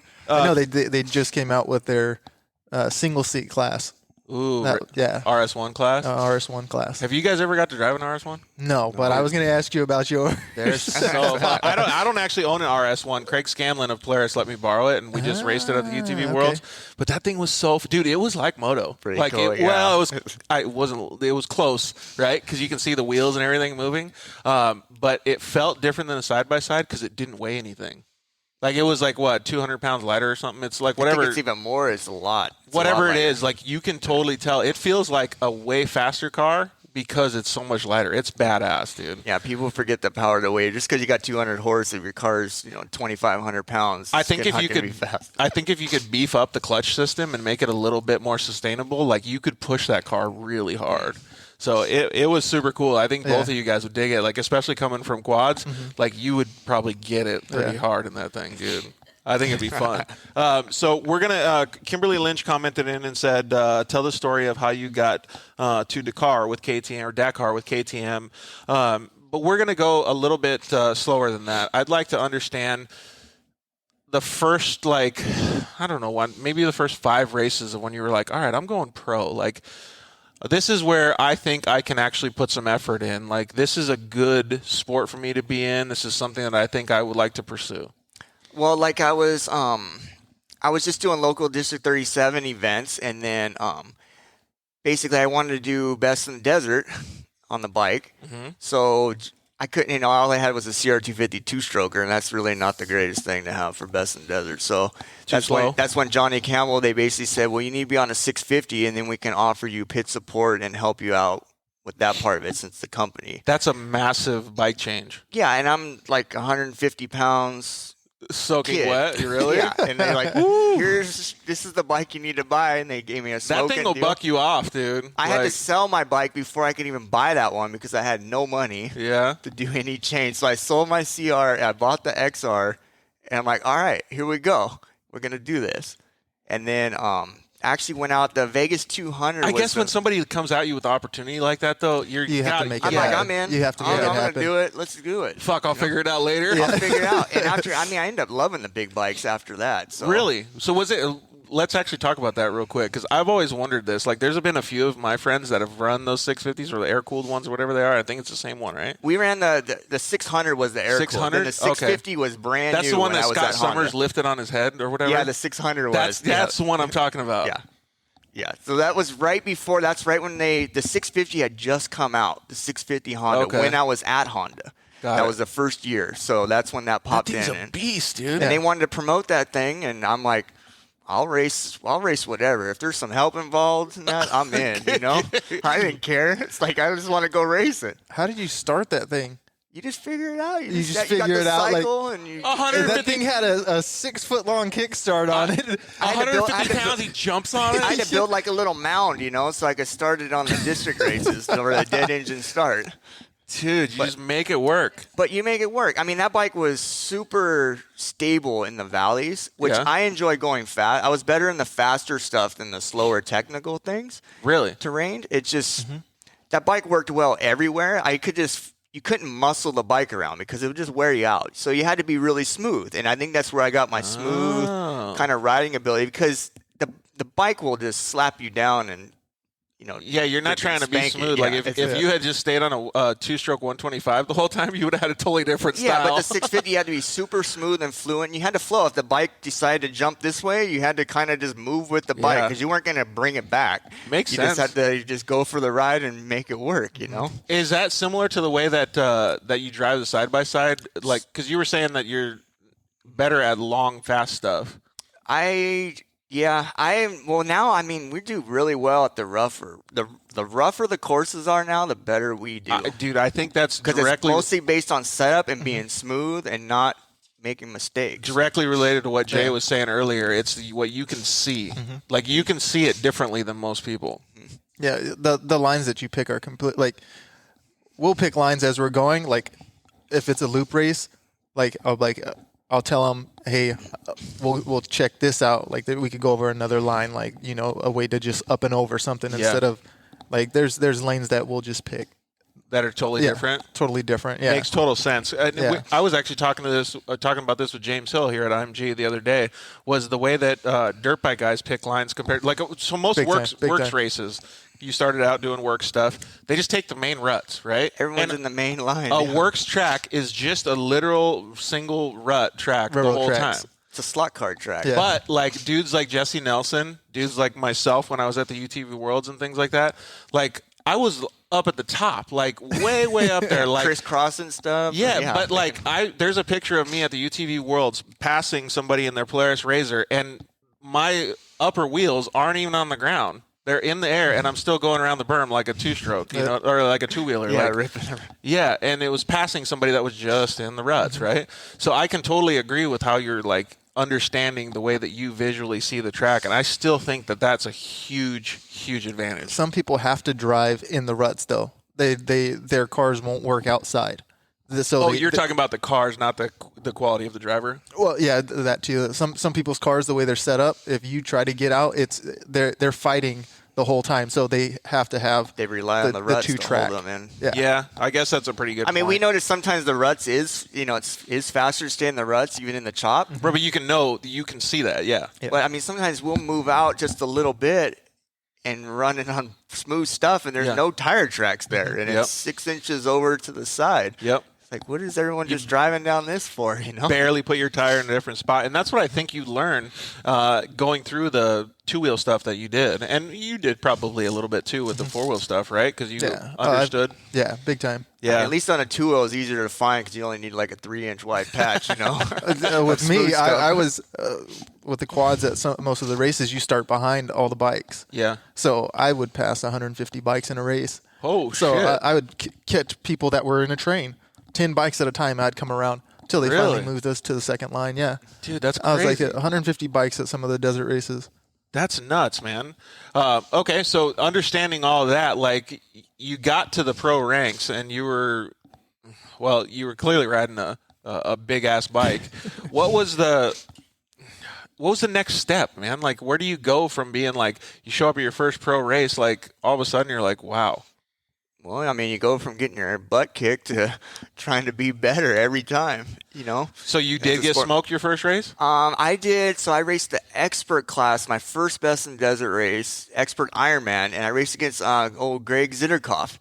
Really? And that old dude kicked my ass. It was just like... Was it like a reality check or what? It's always a reality. There's just always somebody faster. When you think you're going fast and somebody comes around you? It might not even be somebody that races, but there's somebody out there that's faster than you are, no matter what. It's like, and it's just like, well, I got a lot of work to do still, you know? So on the ride home from that race, were you just like thinking like, fuck, what do I do now? Yeah, in the next race, I kicked his ass. Yeah, so that's it's what just I like like, to you know, hear. you got to get it together. It's just one of those things. Did he come talk to you after that race? I mean, no, I didn't talk to Greg very much. No. I don't think he'd like getting beat either. Chris does not like getting beat at all. Really? At anything. No. It's a quiet ride home when you lose. That's what I was about to Not ask. even just losing, just second place. He's like, dang. It's like everybody's like, oh, you did good. He says, yeah. But no, he's like, no. He's trying to be cordial, but he's like flaming inside. Yes, big time. Big time. I'm not usually mad. It's just, you're like, he's thinking out. I'm already like, thinking, what like, did I what do? do I need to do to be better the next time? The next race is what not happening. one or two things can I fix to be better? What was it? The first race in the UTV, in the first Can-Am, we lost because of fuel. He's like, that's it. Mitchell. He's Mitchell like, that's beat it. me. Yeah, I am. Our builder. Really? I'm never gonna do this again. He was like, because we were fueling with stock cans. He was like, I'll never do that again. So we spent 7 minutes fueling and lost by 5 physically. Oh, and I'm like, nope, shit. never doing that again. Show up to the next race. There's dump can, dry brake.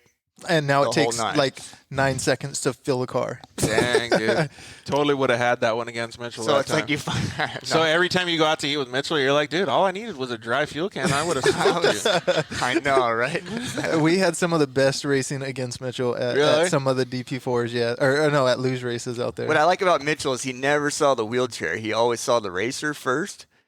So Really? and once we raced, He's he knew all it was in, going too. to be a fight, no matter Nice. what. It was going to be a battle. I love that. We'll actually talk about some of that stuff, like your comment that you had there. Mitchell said, I think I beat you the next time, too. He did, but Look at this guy throwing shots. No, it was we blew the front drive shaft we off. we took turns winning a lot, but Mitchell, I shots was, fired, I bro. was the one that 2 championships in a row. I'm a championship contender. Here we go, right coming back. That's funny. Gilbert commented in saying something about Jay, too. He said 1 year Vegas to Reno, Jay passed 23 people before pit 1. Yeah. Were you just on fire that race or what, Yeah, dude? no, I'm a pretty good dust rider, I think. And some of the guys, as soon as I catch you, as soon as they look, I'm already on the gas coming around. So it was fun. One time, I think when I did get off the quad, a dirt bike rider pulled up next to them, and they were like, "Who's riding that thing?" They were like, "I didn't know a quad could go that fast." It's like some of the quads that we had that they would do 95 mile an hour. Yeah. So we That's rode some hauling ass, dude. pretty fast bikes. Dude, that would be a lot of work, man, holding on to one of those bad boys. Yeah, and especially when you're passing dirt bikes, they hate it. Yeah. As soon as they see you, they look back and they try to jackrabbit on faster. you. It's like, I already got you. Okay, Mitchell sent a heart, so I think we're good here. Your next we car love is going that to be guy, built yeah. properly. So you're going in and you do, we'll call it semi-well in your first expert races, but now you understand what you want to do. And this is where it gets serious, right? Like you start saying... Well, you just see where you're at in the field, on overall and you're also getting time support and you're also getting noticed by people. There's a lot behind it, right? Yeah, and you have to, it starts to, it's fun. Of course it's fun. Yep. That's why we do it, but it's a job. You have expectations of yourself and other people have expectations. So, the next one I think was Vegas to Reno.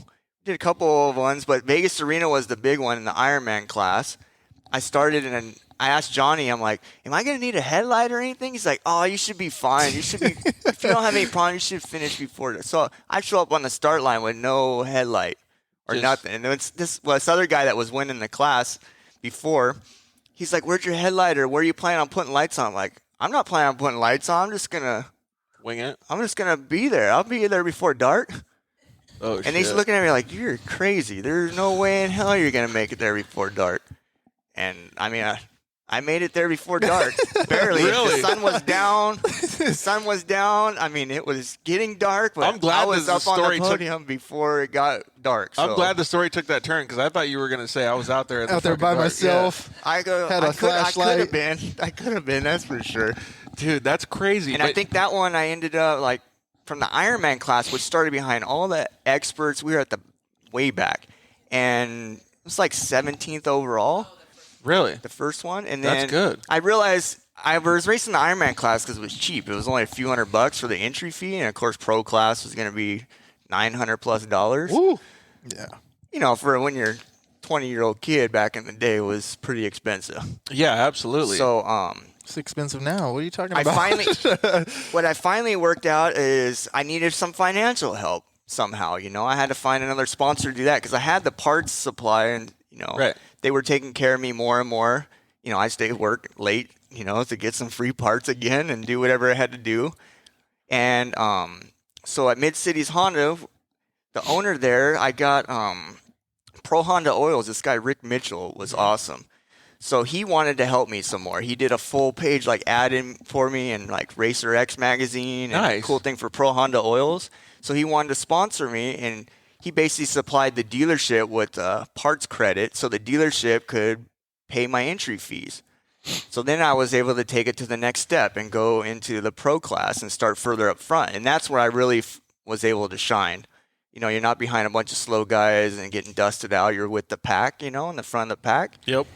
And I was able to do really well. I had some third overall. I rode all those races by myself. All the best in Desert Series, solo. Even though in the pro class you can have two guys. That's crazy, dude. So I raced against Paul Krause, Daryl Folks. Back then, Daryl will tell you the same story, but I made him retire. Really? He was hiring guys. He was paying guys to race with them, and they couldn't beat me. That's so rad. They'd have two guys on the team. Different guy. You have Krause and other guys that he was hustling in, and they just couldn't beat me. When I hear the four-stroke pro class, so he told his story today. He's like, "Yeah, I retired. I was done after that. 2 years of getting beat." He's like, "I was done." When I hear these stories, it's so cool because you're clearly humble but the work ethic that you had is because of the way that you got into it. Like you said, the lot lizard, you're joking on yourself. And you said that you were doing all these things at, Honda, sweeping floors, doing everything that you could, right? Like every single thing from the bottom. That's what makes you the person that you are today. The person, the individual that gets behind the wheel of this side-by-side right here is because of the respect level that you have for your life in general, even before you got hurt. Because your work ethic drives what you see on the course. Yeah, 100%. It is so rad to see. And that's what I think is so phenomenal about the dirt life in general. It teaches you different things, man. And you're a walking, rolling example of that. You're a fucking badass because of what you've learned growing up. Oh, yeah, absolutely. I've had a lot of cool stuff I've gotten to do and be a part of. It's super cool. But I didn't mind the work to get there, It's like whatever it takes. Does it make you think God, social media is so tuning people up to not have the same ethics, man, when you see like the society nowadays? Things have changed a lot. It is crazy, right?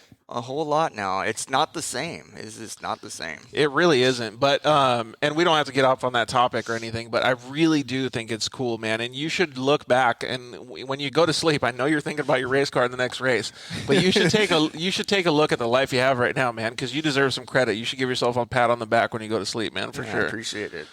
He won't. He's too humble. No, he's too humble. It's crazy. He's patient. Yeah. Like he's never. I don't think we've ever had one argument in the car. The only thing that he said was like, I can't remember what he said when we were at Sonora. I was a note behind, and he just was like, "Come on, you got to get it together." I was like, Step it up, Jay. Yeah. I'm like, dude, you got to get your shit together, you know. And he's just like, oh god, that's the worst thing I ever said to him, you know. Like, You know when he says something mellow like that, you're like, fuck. Yeah, I really because there was well, that's almost after it almost killed us. it was a bunch like, of dangers, and he's like, "You're a note behind," and I'm like, "No, I'm not." And he was like, "Come on, you got to get it together." I'm like, "All right." So like, it's Dramamine, dude. It's the Dramamine talking. So Jay takes a deep breath and comes back, or what? Yeah, well, I was over there navigating myself and looking over. I'm like, dude, you got to get it together. We're right here now. This is where we're at. So this is one of the things that I want to talk about, navigation, actually. But let's slowly get into that. So when you see this and you're like, all right, this, you know, I'm kicking my friends' asses now, right? Like, I got this. Like, this is cool. Are you like, dude, maybe I could talk to some of the people that I've been working so hard for this whole time to get some support and go, really racing? I mean, I was doing all I could because I worked at Honda. Right. I worked at there. I was a temporary employee there. Mm-hmm. I was trying to get in as a permanent employee. I wanted to race, and I was willing to do whatever. And an opportunity came out. I was supposed to basically race, and Johnny thought they were going to give me a contract. I asked. I was like, I need the next step. I just need something that says I'm a factory racer, right? Whether it's any money or not, and then I can get support from other sponsors to step up and actually, you know, some contingency, some bonuses, something to take the next level. Today to the next level, and I got passed up. For a new guy. Bruce Ogilvy passed me up and chose someone else. I don't know if he didn't think I was ready yet. And then after that, I was just, they picked this guy, Danny Cooper, and they had him 1 year, and then he was out. So it was just a business decision at the time. Just a business decision. I think it's kind of like what we talked about business decisions. You know, but it's different. I was already in-house.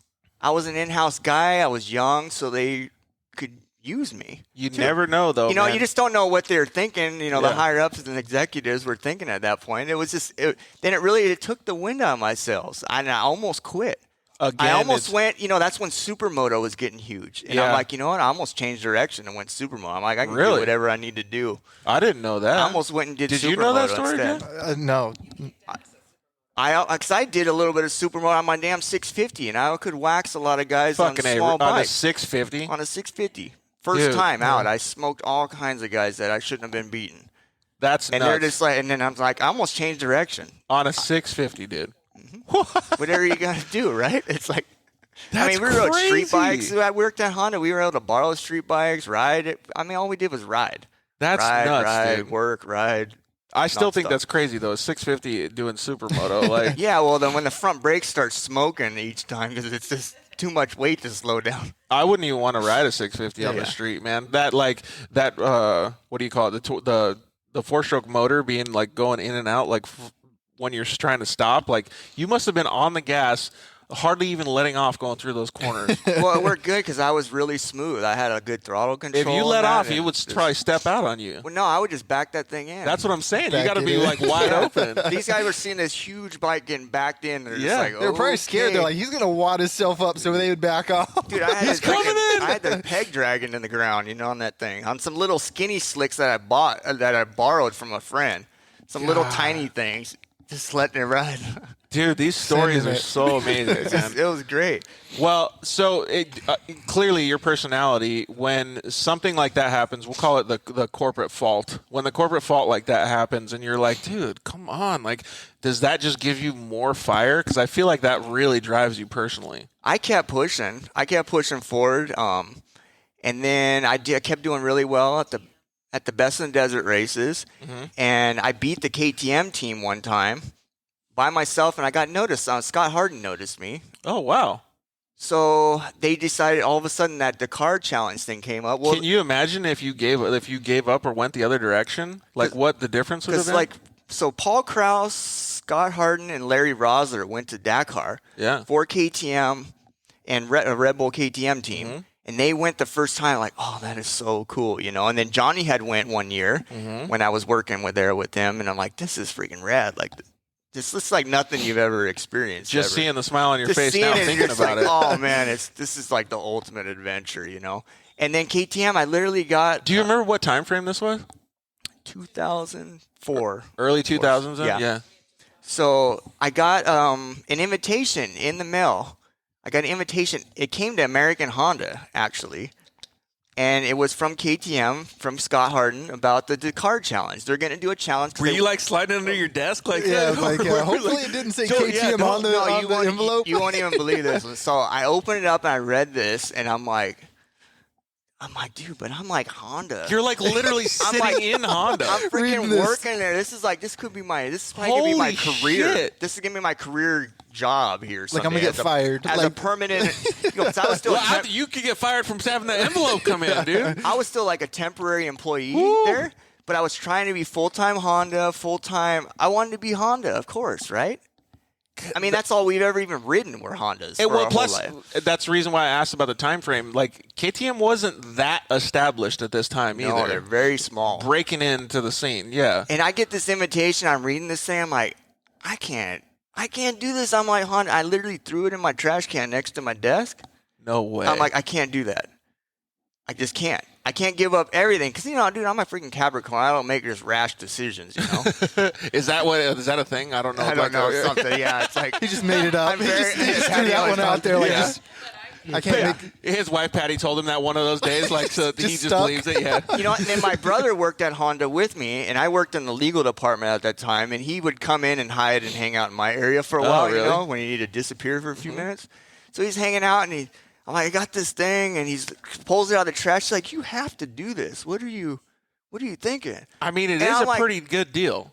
I'm like, yeah, but who throws that in the trash? How do you go race for KTM and work for Honda? That is like conflict of interest right there. Change your name. This is a teeter-totter though. Like, it's a slippery slope, right? What we're talking about. So learn that this whole time we're looking for a house. All this other stuff going on. I'm like, all right, so like life hits you. It's like like the real deal's coming. Okay, so me and Patty were together and we were racing all the time before that, doing everything together, and then I'm like, well, I'm gonna do this. Yeah. And then we were looking for a house. We ended up buying a house in the high desert. Literally, we didn't close on the house until the day I'm going to the rally challenge. Oh crap. So literally, I'm at the rally challenge, and she finally gets to go in the house that we just bought. I have no job because I literally just quit my job because I'm going to be in the high desert. I'm going to work at XRs only. Yeah. So I quit my job at Honda, my dream job. That was gravy. Because you wanted to I told everybody, I'm like, I'm going to get on the KTM team.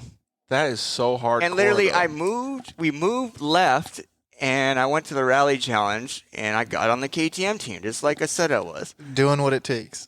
Whatever it takes. And then I come home. I didn't even have a job yet. I got a house I got to pay for, and I have no idea. I didn't even know what the contract, if they were even going to pay me. It sounds like no idea. Like, Patty said she didn't even have a job either. So you guys are going in full tilt into this racing and thing. As soon as they said basically you're on the team, then Johnny calls me and he's like, "Where are all your bikes and equipment?" I'm like, they're at my parents' house. He's like, "Well, tell them I'm coming over right now." Ooh. And he went there and picked up all my stuff. That was it. That was it with the Honda. I was literally like, I hope this is gonna work out. What a dude. That freaking nuts, you know? Like, just hearing that story, like, I wasn't involved in it. Like, that scares the shit out of me. Yeah, I know. That's a big decision. Like, I'm trying to be a grown-up, and I'm going to go race dirt bikes. Holy smokes, man. So... Yeah, I think Johnny knew I was going to make it, too. He actually helped me, though, before. I've said, we have a good cheerleader over here, but nobody on the audio can hear her. So she was saying stuff like, man... Even the people around you knew that the drive and the situation was going to be successful. Yeah, it ended up being me and Kellen. Me and Kellen Walsh were the guys that got chosen. Kellen was actually first. Kellen was a badass. All right, so for sure. all of this life is happening around you, but there's a couple things that really stand out that I hear in this story. Is first of all, what a good feeling to receive that letter. I mean, it's like your college degree, like a college accepting you, right? Like for a normal person, it's like, wow, I got accepted to the place I wanted to go. But you got to give up everything. Did you apply for that? How did that? They just randomly sent out a bunch of invitations. that is really There wasn't that many people to choose from with that kind of experience and long distance experience at all. yeah, because the rally or the long distance endurance racing was pretty new at the time, right? It was. There was all we had was Best in Desert and Baja. Right. But we did all those, for so long. But there wasn't a lot. There wasn't a big pool of riders to choose from that weren't already taken. It's not like the 450 Supercross team. No, exactly. Yeah. But once again, back then, it was a lot of word of mouth. They, sponsors would reach out to you.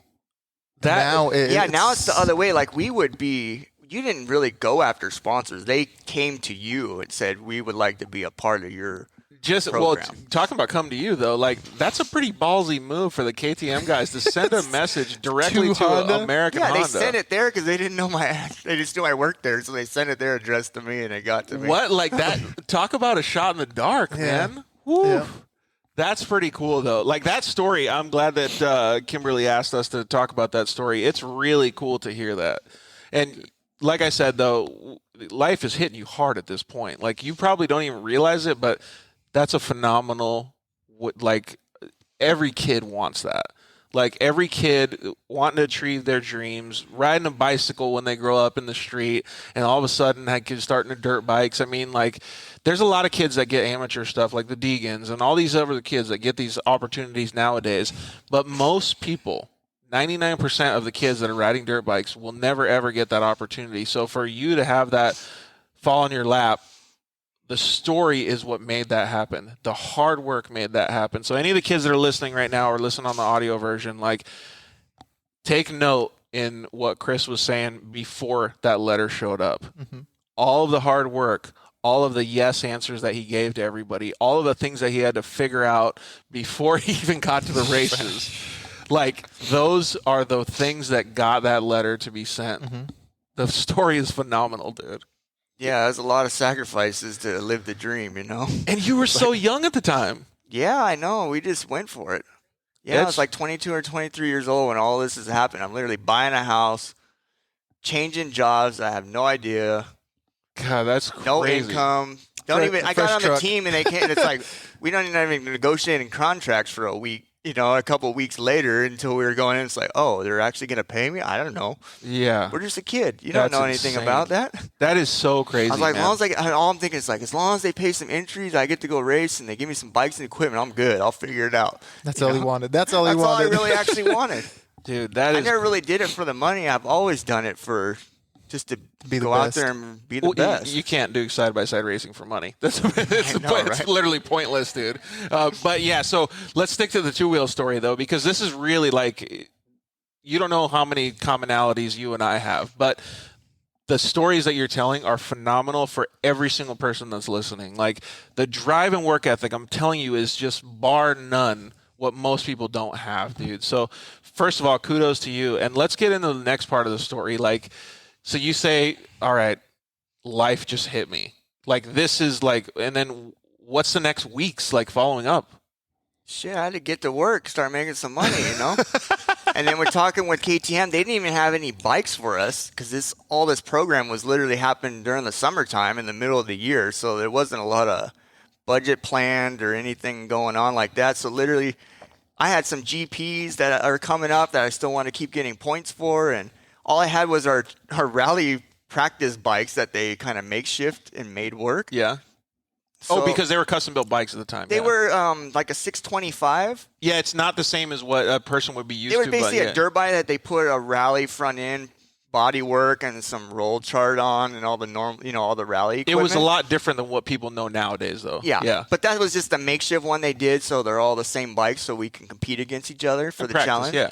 So they're like, well, you can just hold on to that bike and race that thing if you want. So we went to the Ridgecrest GP, and I have this freaking big old freaking sled, And then I still had my CRF 150 air cooled. Yeah. As a pit bike. So I raced the KTM and did pretty well at a Grand Prix. Really? With jumps and everything. And which I don't really jump that good that's anyway. Chris's On thing. top of it, I'm No, not a jump- jumper. I like yeah. to stay low and long. Yeah. You know? So I mean, I beat my brother, and he That's was going to be the pissed. audio clip. You know, low I and beat my long. brother. He's on this 450 Honda. I beat him on this big old sled. Really? And then I Yeah, raced and the 125 extra Kimberly class. actually commented it and said Nick was the one that pulled it out of the trash. Yeah.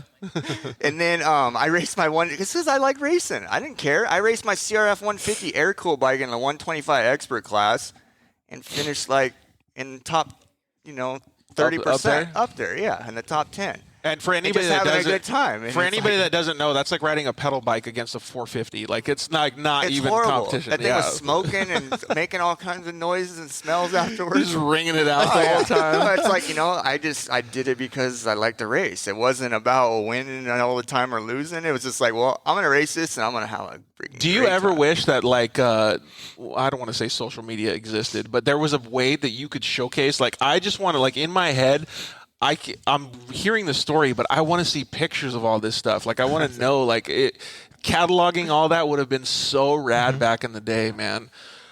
We didn't even have, we have some stuff, but back then it's like you didn't even have phones that took pictures. Yeah, It's nothing. like- Yeah, you could Polaroid it, maybe. Man, if you could have had GoPros and stuff Oh, when you were man. going People through are like, Dakar, you guys are nuts. That's the way I always feel like when I riding dirt bikes. I'm like, maybe somebody could have drew a picture of me when I hit this jump. Yeah. It's so old school. yeah. Oh, dude, that is so awesome though. And then It's like, it's a real life story here and all this stuff. So what was the next thing? You're getting into it and then KTM's like, all right, let's get to business here. okay, so now, we go in, we do our contracts. I mean, I thought it was really good, but it wasn't really for much at all. Right. But at the And it's time, like, anything was good, Oh, right? man, you're Yeah. just a kid. Who cares? You just want to race dirt that bikes. has a house payment. Yeah, Yeah. you just want to race dirt bikes, right? Until you find out what somebody else is getting paid, and you're like, you But- Well, suck. we didn't even You know don't that know till what you years don't know, later. right? Yeah, we didn't know squat.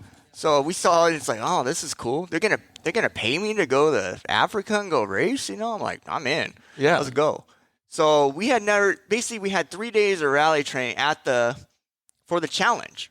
That's Challenge. nuts. That's the first time we ever did road books or anything. Then we go over and they fly us over to Tunisia in November before the race to do photo shoot and to test ride a real rally bike for the first time. That's talk about getting thrown in the So fire. we had 2 days of photos Whoa. and riding a real rally bike that's freaking heavy, 450 pounds loaded with fuel. God dang, for a two-wheel bike? Yeah, the first years we were held about, I think they were almost 14 gallons of fuel. Because you had to be able to go a few 100-mile range. That's before they started shortening up the ranges so to make the bikes lighter.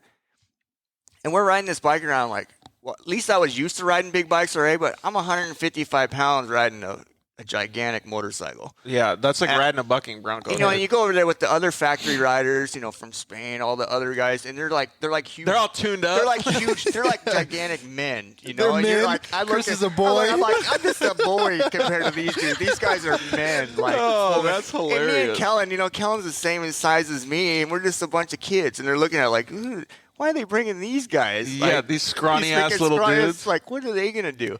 Then they realize, man, these guys. I'm like, we race in the desert all the time. You guys have no desert. So where what you I'm live, plucking out of this story, though, is I can understand what Jay is seeing in the passenger seat when you race now. Is if you're that small on a big bike, like a bucking bronco, you have to know how to finesse things. All you finesse. have to know It's all finesse. Yeah, because otherwise that thing's just going to throw you to the ground. Yeah, and when it does, and that thing hurts. Yeah. It hurts bad, for sure. Man, that's crazy. And this is right around the time when I don't know how to put this, but rally bikes or it's just the inception of all these things, especially for a growing company like KTM. Oh yeah, it was. They were competing for a long time, but it wasn't something that we really knew about that much in the States. So it's just but it's huge over there. It makes Massive, yeah. It makes our racing here just look like nothing. Really? You're just like small potatoes. That's crazy. When you go over there, it's like going to an IndyCar race. It's pretty cool to It's hear, like, though. yeah, you guys, you feel pretty low budget when you come back home when you see everything that's over there. It's like, holy smokes. That's nuts. Well, hey, so I'm going to just take a break real quick and remind everybody that you guys can comment in anytime. It looks like we have a few people watching on YouTube as well. So you guys are more than happy, welcome to comment in and ask questions for Chris and this amazing stories, man. It's pretty cool. I don't know. Have you heard most of this stuff already, Jay? I've heard a few, yeah. It's pretty cool to hear all this stuff for the first time, for sure. So can only imagine what you guys at home are hearing now, or thinking about what we're hearing right now. So you get over there, and it's not like racing in the United States, like you just said. Like, what did it feel like? Well, it's pretty intimidating. I mean, you're just a kid over there. 150-pound kid, especially. You're just over by there yourself. hanging out, I just picture like these huge ass Germans being like, like the freaking Spaniards and that. These guys were gigantic. Like, and some of the French dudes. Fabrizio Mioni was the last one on the KTM team that year. Looks like the Incredible Hulk he was compared to riding you. the 950 twin. That was another 100 pounds heavier. That was a 140 mile an hour dirt bike. What?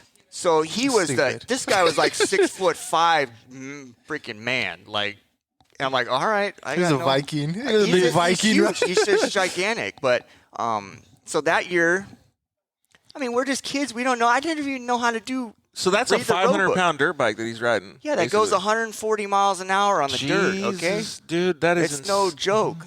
And that was so he was the last one riding that What did bike. you think? Well, like, what was your initial thought when you were like the kid walking up, going like, "What the hell did I just sign up for?" Yeah, you're just like, man, I sure hope I do well. I'll just get totally waxed, you know. And it took a few stages to kind of get in the groove, and then once we got, because you start in France and Spain. I can't remember the years, and you do like little short race sections through the trees and weird terrain and mud and the stuff that a rally bike really doesn't work good for. Well, once we got into Africa and we were in the desert, I'm like, all right, this is the desert now. We're back to the hometown, you know. Dude, that's nuts, man. I can only imagine. Like, first of all, like when I was has zero comparison to what you did, but like when I showed up in my first Supercross, I was like, oh my god, like I'm racing against like Ricky Carmichael and all these guys. Like I'm freaking out, right? And they weren't bigger than me, like these types of situations, but I was wigging out, and I could only I don't even know if I'd be able to handle the situation that you were in. I mean, I was pretty mellow, so me and Kellen were just like hanging out and enjoying it, right?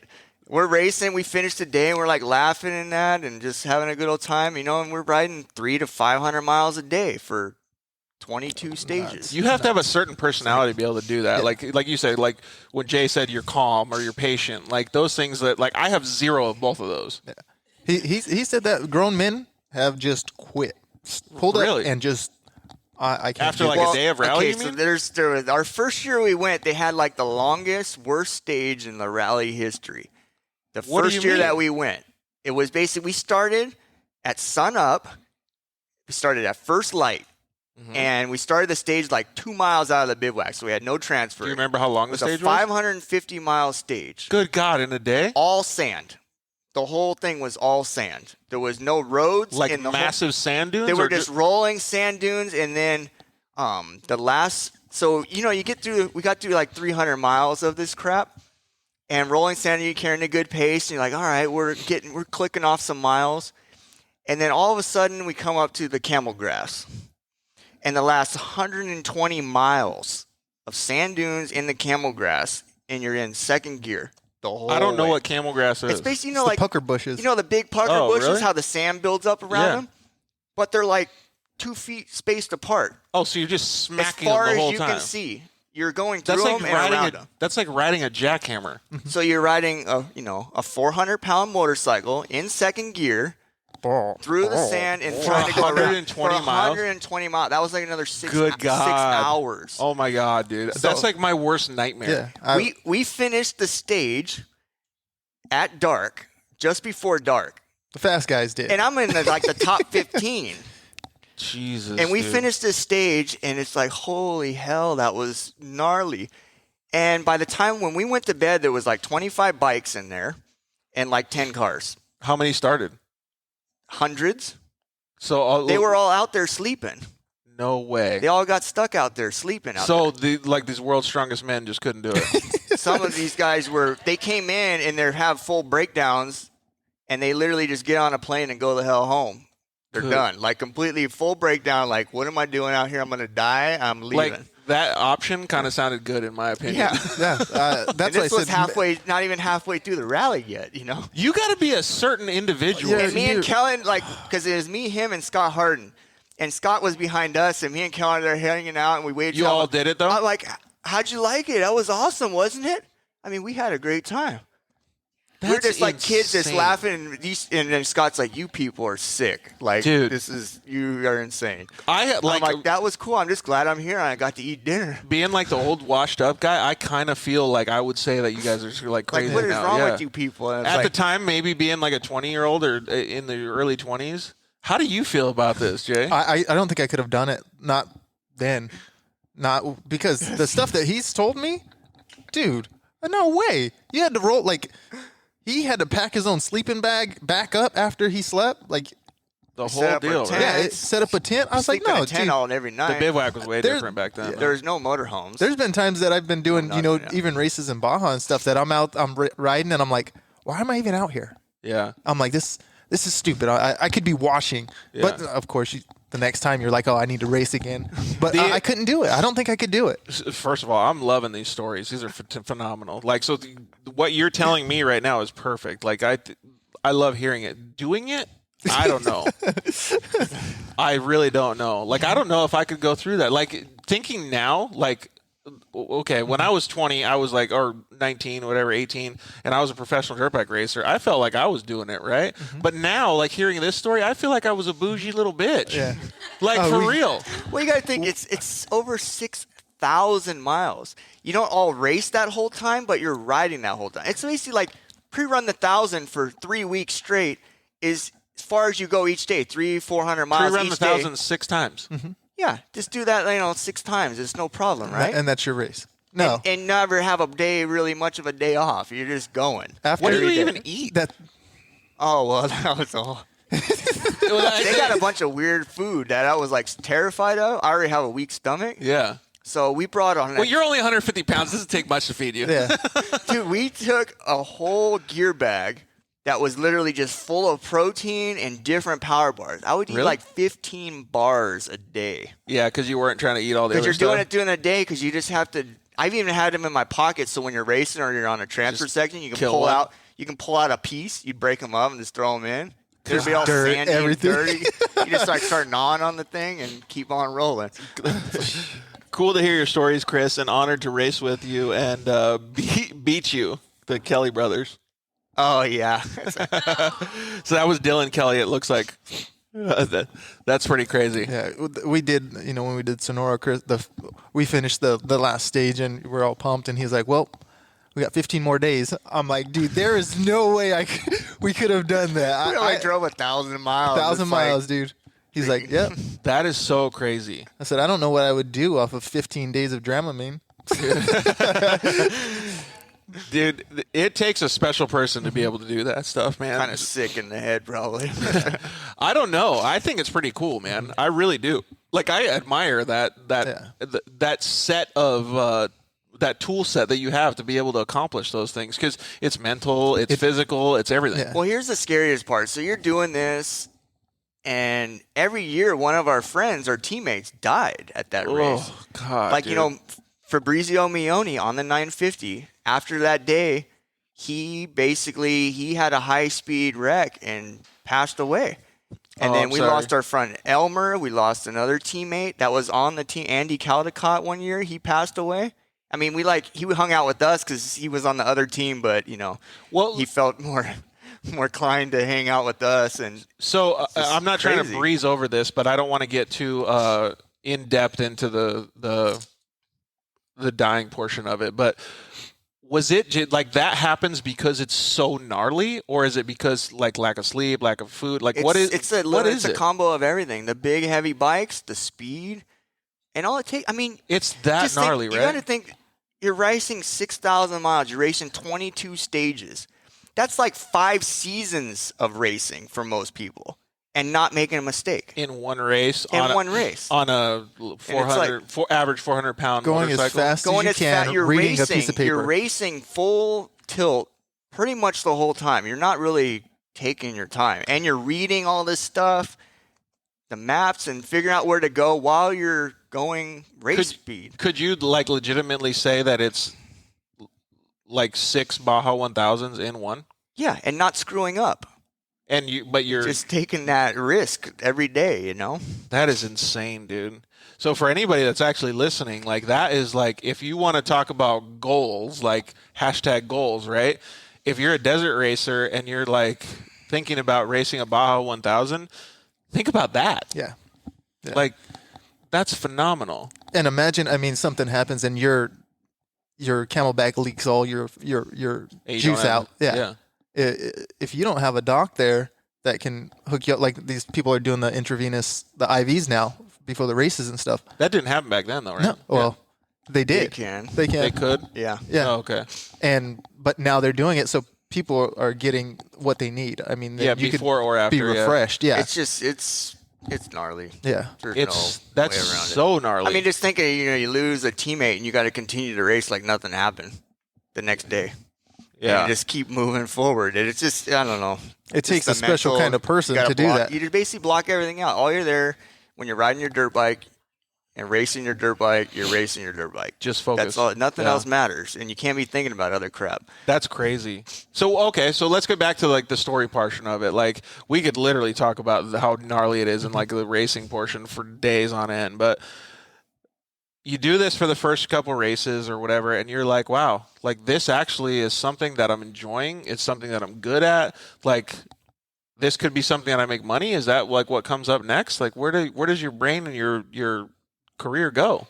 Yeah, I mean, after we did it the first time, of course I wanted to go back and I wanted to keep racing in the You're States. fucking nuts, dude. He wants to beat everybody. I want to do better, you know. I got 9th the first year, which was excellent. I got the first like rookie award, and I got a little bit of credit from my teammates, you know, the other guys on the other teams for KTM, and Look at this little kid. He's kicking ass. They're just like, oh, okay, you know. And then Kellen, he ended up winning the final stage. Oh, really? Which was awesome. He just went full send mode, so he's kind of known for that. He got he got a stage win. He was one of the first Americans to do so. And then, I mean, it's like, yeah, I want to continue to go back. I want to keep on racing. Yeah. And we should preface this by saying, depending on where the story goes, like you got to be pretty proud that you were the first American or one of the first Americans to place. So basically, on the there podium? was before Ricky Brabeck won, there was Danny Laporte had a second. Then Jimmy Lewis had a third. Okay. And then I got a third my last year before I got injured. I had a third place. That's some pretty elite crew right there, dude. There's not many. There's not even on your whole hand yet, you know? Yeah, exactly. And we're talking about like some of the newest like winners too, like Ricky did. Like, and that's still under 10 people, right? Like There's 4. All to date. There's not even any more than that. 4 on bikes.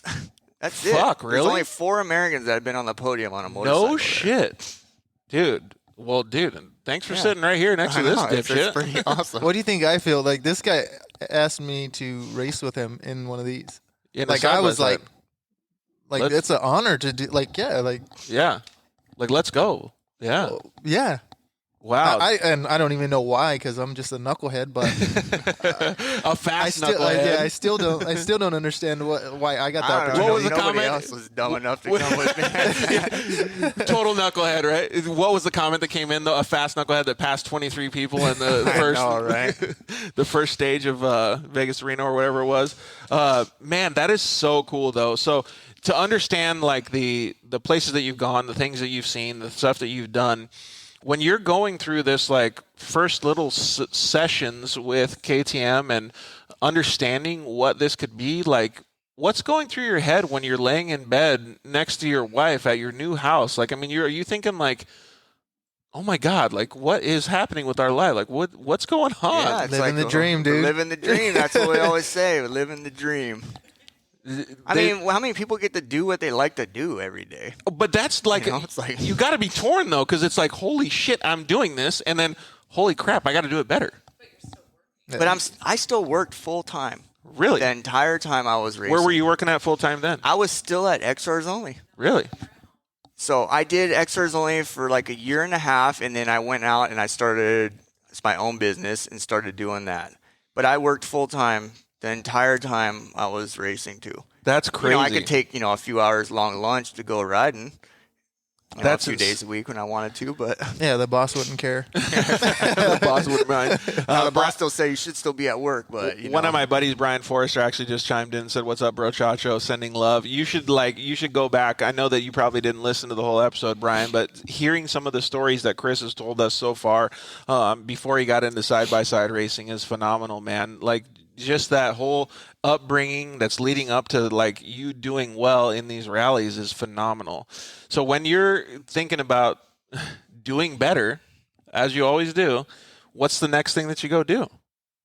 I mean, I just wanted to continue racing in the States, so I got KTM to basically, they didn't want me to even pay me to race in the States. They literally wanted to pay me to go to one race a year. Yeah. And I'm like, well, I'd like to go to a few more other small rallies. When you're a young kid, though, you don't understand the validity behind that one race, right? They just want me to go to that one race. And they you just want me race. to sit at home all the time after that. Yeah. Like, no, I need to race more. So I wanted to go to a few other rallies. I said, I just get me there. You don't have to pay me. Give me a bonus structure. Really? And then all the best in desert races, they didn't want to pay for that either. Jay, you think this dude likes racing a little bit? Dude, too much. And the thing is, I'm like, when do you stop? He don't. He doesn't. So all the best in desert, they gave me the bikes. That's the next audio clip. Yeah. When do you stop? He don't. They gave me the bikes. They gave me enough bikes and equipment to go racing on my own, but they would not pay for it. They gave me a small Really? bonus structure for Best in Desert and for Mexico, and we went on our own dime. Really? At a factory, we were on a factory KTM bike that I built. I put You together. still got to we remember, organized- these are the early stages of corporate KTM, like being in this racing genre. Yeah, because they already had their works guys. Right. They had some other guys. They had Caselli. They had these guys racing other events. They didn't need us there. But they said, well, I'm like, I want to race, so I'll do whatever. So basically, I spent all my salary that I even made to go racing. To put back into it? Put back into it so I can stay tuned up. Talk about freaking desire and want, man. That is awesome. I mean, we went to Mexico on our own, and we had Andy Grider. We had a bunch of guys that we teamed up with to go. We wanted to go racing. Everybody just wanted to go racing. I think the real question here is, though, what was the wife thinking about this, dude? Dude, she's the biggest supporter. She pushes me more than Go anybody else. Patty Blais, Yeah. dude. That's awesome. She might not always like it and the things I do and the way I am, but she understands. Was she making good sandwiches, though? Because then you wouldn't have to eat all those power bars? Yes.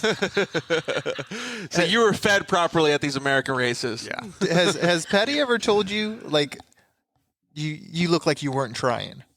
Like, you weren't going fast. You just look like She you used weren't to always say Quit that. being a little bitch. Go Okay, faster. No, what she used to say, I used to love to watch you ride because you made it look so effortless. That's cool. That's cool. That means she truly knows how you are when you're out there. Yeah. That's pretty sweet, though, man. So, all right. Well, you're going racing then. That's pretty clear. We're going racing. So, all right. So let's go through. Are there any key milestones that happened during this time? Because I know that you're clearly on the podium was a fantastic thing at the Dakar Rally. But what's like between there? So right after that, we had I put together a team with Andy Grider, and Kellen was supposed to race with us for San Felipe, and Kellen broke his femur. Oh, He broke his femur in Matomi Wash, and literally we got him out. He got out at the end of the day. We figured out a plan. I called my buddy Quinn Cody that night, said, hey, we need a third guy to take Kellen's spot. Like at 11 o'clock at night, I called him up, and he said, okay, I'll see you in the morning. crap. So he literally packed his crap and drove down there and was down there the next morning. That's nuts. How many guys do you know that'll just They just at do the that. drop of a hat? It's because All I right. called him. He was like, yeah, if you need me there, I'll be there. I mean, we all had these relationships. It was whatever it took. If they needed something, you would do whatever you had to do to get the guy sorted out. I don't know if you understand this now, being a little bit older and more mature, but like it's because of you. Like it's because of your work ethic. It's because of who you were at the time that you could get people to do that. Because most people don't do that. Yeah, I mean, and he came down on his own dime. I'm like, That's I what have I'm no saying, money. I got a bed for you to sleep in. And we figured out, let's go win. Sandwiches. And I'm like, I got a really nice bike, and they always knew I brought the good equipment. Maybe it wasn't because of you. badass. Maybe it was because of the sandwiches. So we put it together and we won San Felipe, and we That's ended the crazy, dude. 10-year Honda win streak down there. Really? And on a KTM. That was a good milestone. And we man. made like $1,500 to split between the three of us, I think. What did Living the dream. Yeah, what did KTM think at the time? Oh, they were stoked. But I didn't get us paid anything. It's like, Good job. Hey, good job, job, bro. you guys. Yeah, Like, way to go. But I think that kind of paved the way what we were doing for, the next generation. That's what that I we was ended gonna up say, stepping yeah. in and doing more with. So That's pretty cool, man. But another big thing that sets you guys up to just be out doing Dakars and riding alone is the stuff they would do for Mexico when they would pre-run their sections. Oh. It would be him and his truck, and that's it. Just be gone for. I used to go down and pre-run Weeks. like the night section all the way down the last 300 miles for a peninsula run by myself. I would drive down there by myself with my truck for 2 weeks ahead of time when there was nobody pre-running That's nuts. and dude. start riding. That's And we would crazy. ride a few thousand miles before No cell the race. phones, no nothing. No, the cell phones didn't even work. They worked in town, so you just were winging it. We And literally thought grew nothing up about like, it. again, bougie motocross rider. Like, we grew up saying we will not go riding without somebody else. So the quads came on the track and messed up the berms. Yeah, exactly. Like, total bougie dude compared to that, man. That's We used that's to just insane. not even think twice about it, like, oh, it's fine. That's crazy. Just go do it. But I mean, in the heyday with between Baja, Best in Desert, Rally, and all the pre-running and riding, I would probably ride 30,000 miles a year in the dirt. No way. I'd go through 4 motorcycles at home. 2 butt cheeks. A pair of Yeah, Alpine Star boots lasted about 6 weeks.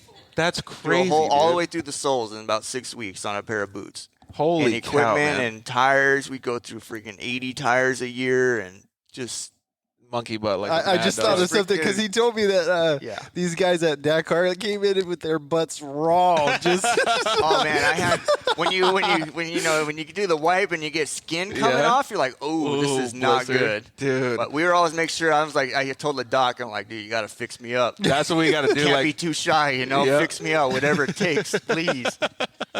he's like, all right, we can put some leather back here. We're Yeah. good. yeah. I'm like, freaking stack it up, whatever you got to do. You start having to lube up after a while, dude. Freaking hurts. Yeah, That's- it's brutal. That is phenomenal that you can actually ride a motorcycle that much. I don't Yeah. think there's probably like a handful of people on planet Earth that could ride a motorcycle that much, dude. I mean, we have hundreds of thousands of miles in the desert. I don't think most people have hundreds of thousands of miles in their cars, Yeah. dude. Like, let alone a motorcycle to do all that stuff. Well, I mean, dude, that leads you to being that dedicated, winning individual. I mean, like, you're going out and doing all this stuff. Like, is stuff starting to come your way? Is KTM seeing it? Are you like moving up the ranks? I think we got a $5,000 raise. That's it for the man. second year. And then, no, not the second year, but the second year we went, and then I finished 4th the Really? second year in the rally. And then now we were finally getting taken seriously. Oh, okay. So that's where their eyes were. Yeah. Yeah. Okay. So that was like, okay, now even the other competitors kind of seen it's like, okay, this is like these guys, these kids know how to ride and get around, the Americans, yeah. And then we did the same thing again. I think I raced all the next year pretty much on my own thing. I never even went to KTM instead, unless I was picking up a bike or supplies. Well, It's like I did everything in-house myself.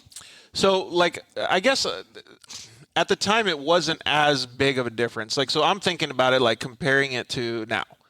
That's not fair to compare it to now. That's not fair to compare it to somebody like a Breivik who's got these different things. I mean, the riding that he does, and he's a phenomenal person no matter what, but it's different time. It's different. Yeah, it's everything. It's a different time, different place. Yeah, it's completely different, different. Yeah. So for me to do that in my head is like totally unfair because it was totally you were part of the building blocks to what it is now. Yeah, we were a part of that and got the interest. Yeah. And just kind of kept it rolling, and all the people before us were a part of that. Yeah, absolutely. And yeah, that's what I mean. Yeah. So it's cool to see, man. And well, I'm saying you because you're sitting next to me, but like, it's so awesome to be able to understand that this is where it came from.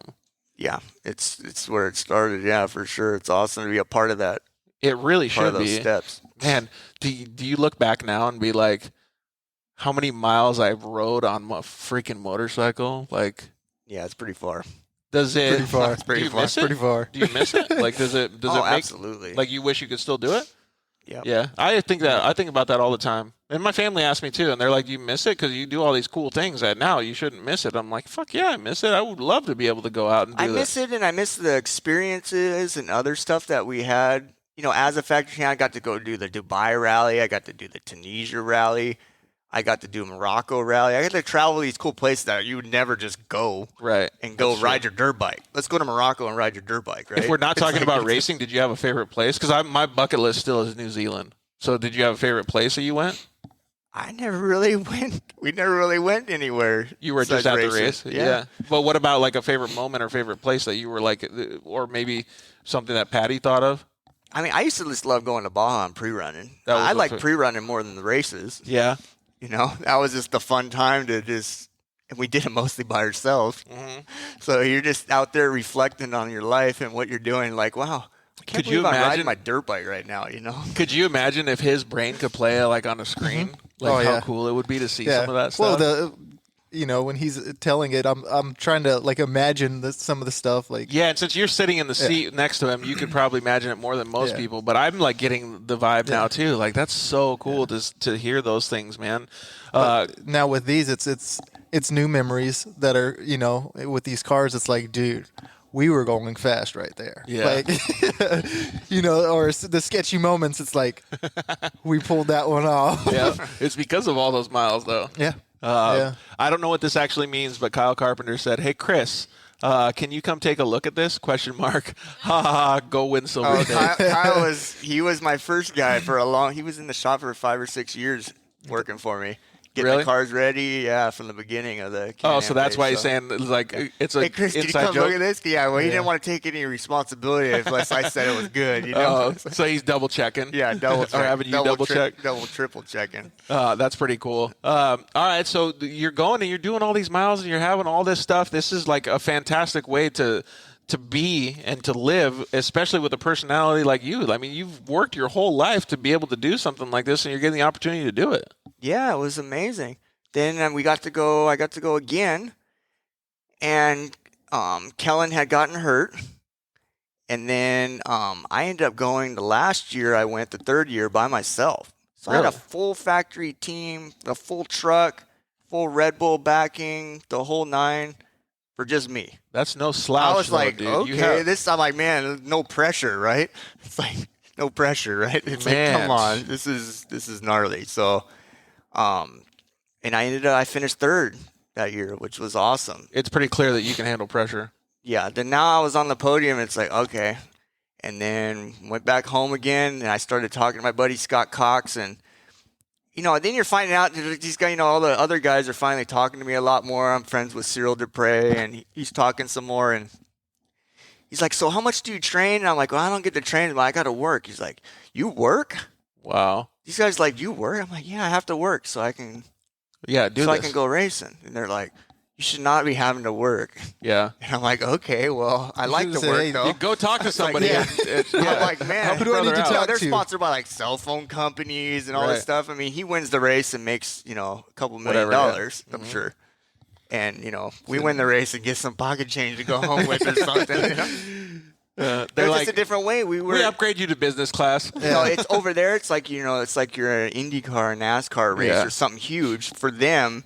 But our country just doesn't support Right. the Americans as much as they should. And it's different. It sucks.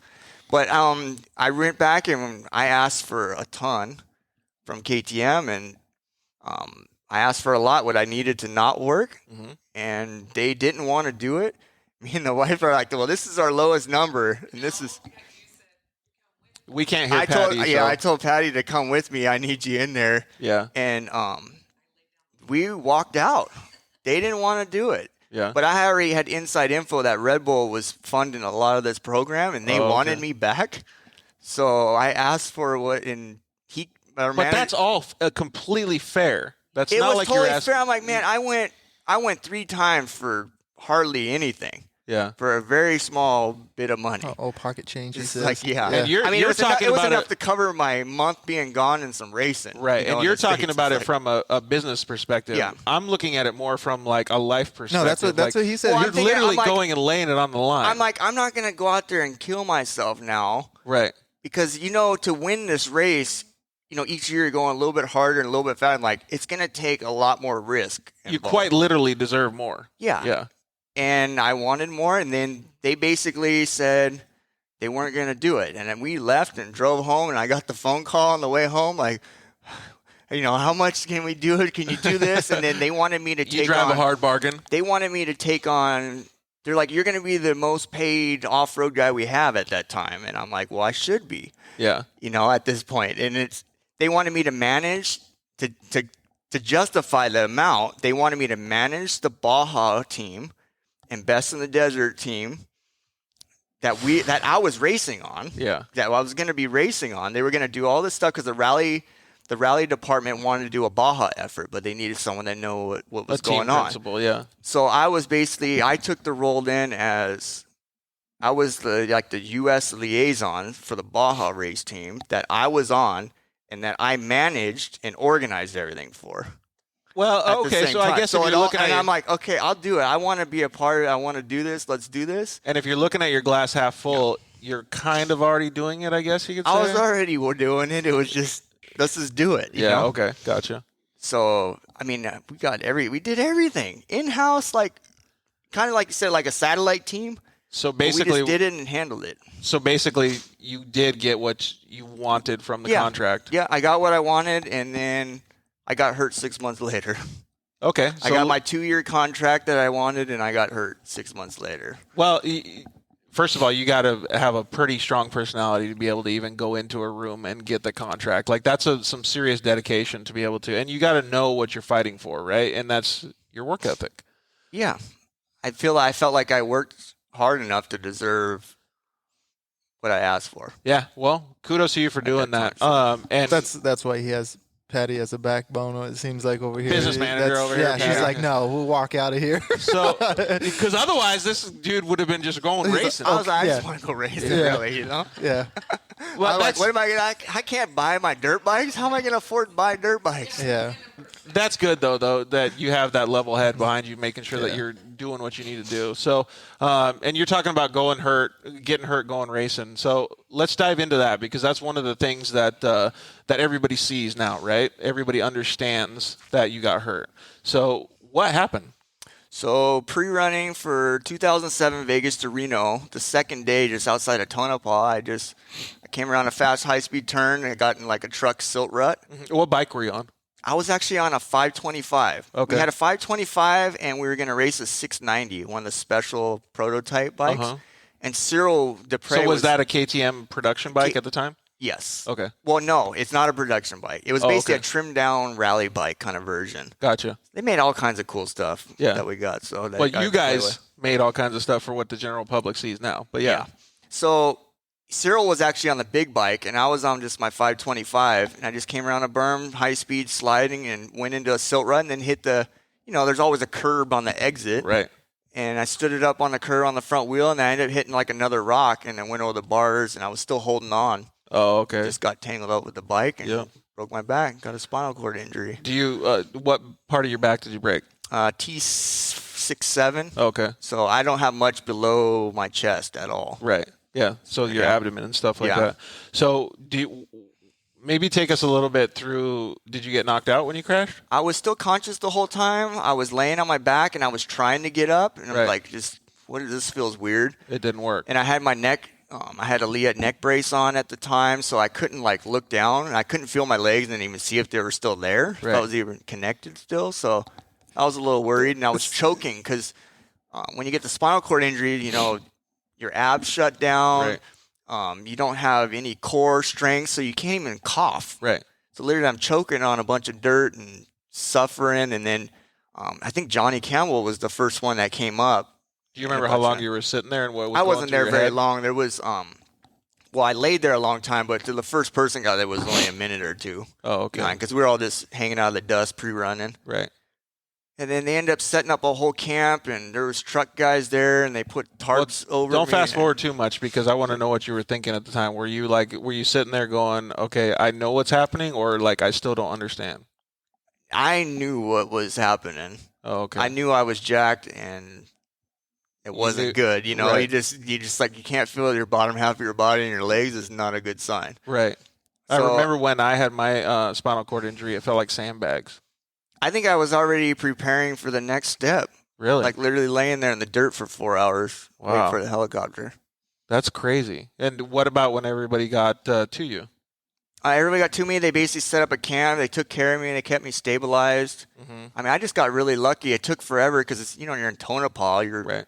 hours from Reno and hours from Vegas. So they flew a chopper from Reno and got me out of there. But that was 4 hours later, laying there in the desert. Jesus, Like if I had some really? internal bleeding or something, I would have been. Yeah, you'd been I'd dead. have probably been gone. Man, that's So I crazy. just, got lucky, and Was that the only injury that you said, or the only broken bone? I broke my collarbone too. Oh, really? Broke my collarbone at the same time. Yeah. Do you remember, like, were you going pretty fast during, like, Yeah, it's probably 70, 80 miles an hour. Oh, That's like a Jesus. nice trail ride pace. yeah, for somebody like you. Normal, yeah.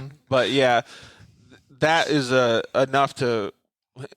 Let me take a step back here real quick, because like when I hear something like that, and when you preface a story like that, that's enough to really end most people, or to break a lot more in most people. So you must have been in really good physical shape to, I don't want this to sound bad, to only have that happen, because there's a lot more that could have happened if you didn't know how to crash, if you don't, like, stop, drop, and roll kind of thing. Like, Yeah, I mean, it just played out. So I'm, keep me still here You're for here, a right. reason. Yeah. Yeah, exactly. It's pretty interesting that stuff like this happens, though, and there's a bunch of people that have spinal cord injuries racing two wheels, so it's not an uncommon thing to happen. But when it happens to you or the person that it's happening to, what goes through your mind at that time?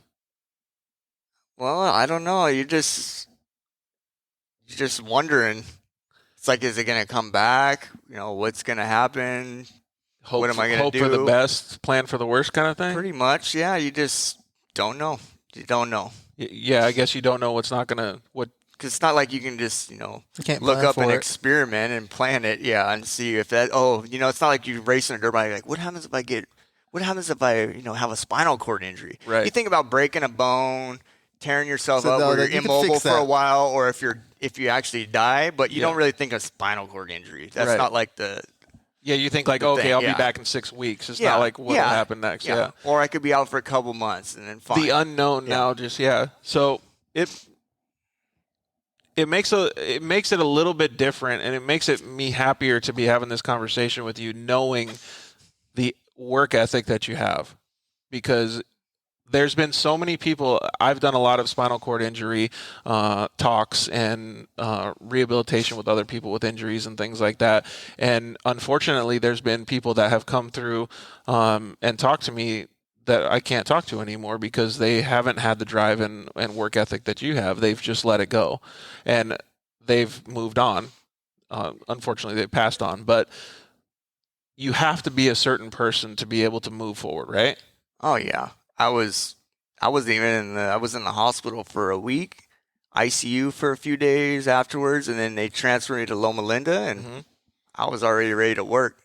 Ready to I was go, ready really? to let's get in and out of this place. I was home in a month. No way.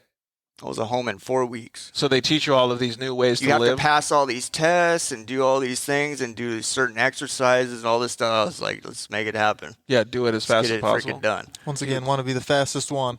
Always want to be the I'm going fastest. to win this hospital. Yeah. They love me there, man, because they're like, man, there's just not many people we get to work That's with what I'm that really saying. want to get better. They just want to Yeah. drown on their sorrows. That's you know? exactly what I'm saying, and it's a certain ethics that you have to be able to move forward like that.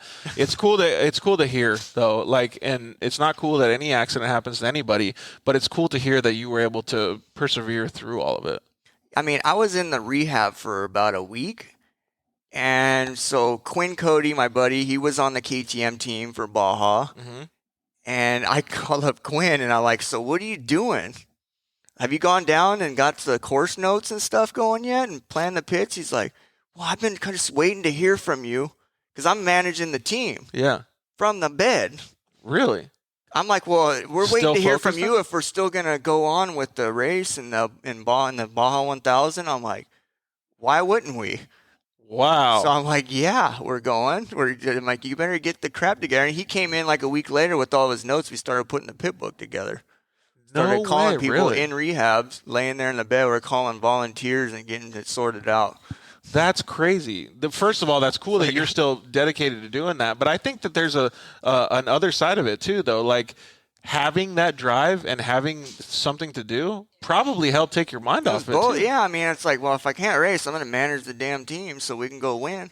That's pretty sick, You know? dude. Did you know Chris at the time, Jay? I knew of him. I knew Patty more than Chris, though. Oh, okay. Yeah, that Quad Goons. Yeah, everybody knows Patty first, right? Yeah. Patty's the friend here. Yeah. Okay, well, so, man, you're literally sitting there in a hospital bed and you're still participating in the sport that you love. Absolutely. Whoo-wee, I'm man. going to keep moving forward. I'm always moving forward. Yeah, literally. Like, that's crazy, dude. That's crazy to think that you're that dedicated to it. Were you able to still help? Were you able to still help the team? I went down. We got home. You still traveled? Me and Patty got home in, what is it, September? So how long was this after you crashed? Yeah, maybe. Maybe what? Well, the 1,000 was in November. So 2 months? Yeah, I was home. Or even- I got home in a month, and then as soon as I got home, I started organizing the whole team. You are so gnarly. 100 volunteers for the Baja 1000 that we organized. 30-something pit stops, helicopter, Dude, the entire team logistics, the hotels, everything. If I was Everything from the wheelchair right after I got home, and we traveled down there. If I was any of the volunteers or any of the racers, I would have felt the most pressure in my whole life because knowing that you were operating like that, I would have been like, dude, I'm the biggest sissy if I don't perform now because the guy at the top is showing us that we can all do this no matter what. I mean, we drove down there and we hauled. I had because like down there back in the day, you had to pay all the hotel rooms cash. I had like $20,000 cash on me, driving a trailer. You're literally going down not to even Mexico, talking about running having the whole team. And your whole life changed in front of your eyes, and you're not even worried about that. 3 months after I wadded up. You're still thinking about winning the races, dude. You're crazy. That is phenomenal. That is so cool to hear that you have that much drive for life. That's pretty badass, dude. That's me and my wife talk about it all the time. I'm like, if it would have been anybody else that asked me to race with them, because I have my own car too now, and they race. Right. My wife and daughter race. So I was like, I think I would rather race myself. With Chris, I don't even think that way. It's like, if it would have been anybody else, I would have been like, Chris, he's like, we're going to go It's a completely different story, right? The way that he is, just being around this guy, it's unreal. It lifts your life. Mm-hmm.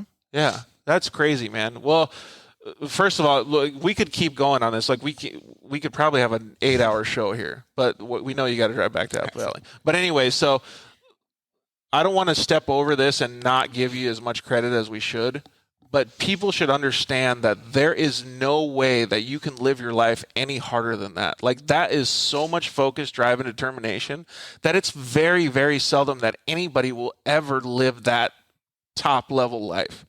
So you got to be understanding of that before you even move forward, right? You got to be proud of that. So let's just go and go to the next step of your life, man. Like, so you're sitting there, you're managing the team, and you're like, I want to go racing still. So what happens next? Where does your brain go? Where does your body go? Where does your team go? I mean, yeah, we did rehab we went to Project Walk for a good year and a half because the off-road industry raised a ton of money for us.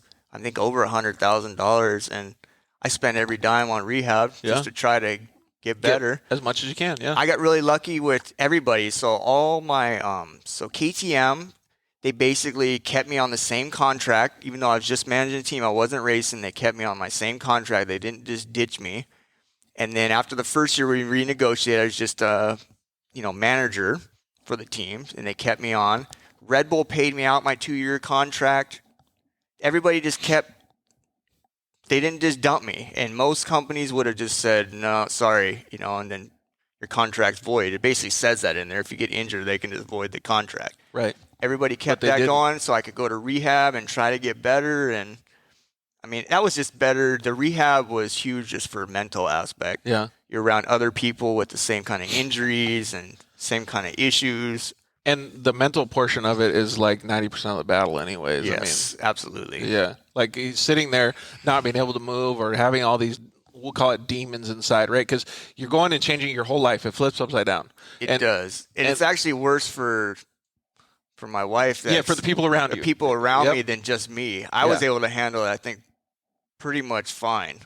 Yeah. I mean, I wasn't happy, of course, but I dealt with it pretty well. Yeah, you But understand. I tried to do that for the people around me, too, that had to suffer. It takes a special person, man. A lot of people can't do that, just like what we were talking about before. So there's a bunch of comments that came in, so I'm going to try to actually answer as many as we can here. John Lewis says, truly motivational. Rowdy Rob says, super inspirational story. I just picture the Days of Thunder scene where they're racing wheelchairs down the hallway.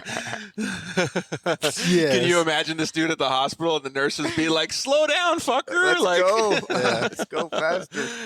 Oh, man. I can only imagine all that stuff. Well, I don't want to skip over this because I know there's a ton that happens in between your side-by-side racing and like getting yourself back to being the person that you are now. I mean, I wanted to race, so I ended up going out and I bought a 800 Razor. Mm-hmm. And of course, I just, I knew I needed help. Yeah. So I started asking around, and I ended up finding my buddy Chris Hawks. He worked for himself. He owns Benchmark Performance. Yep.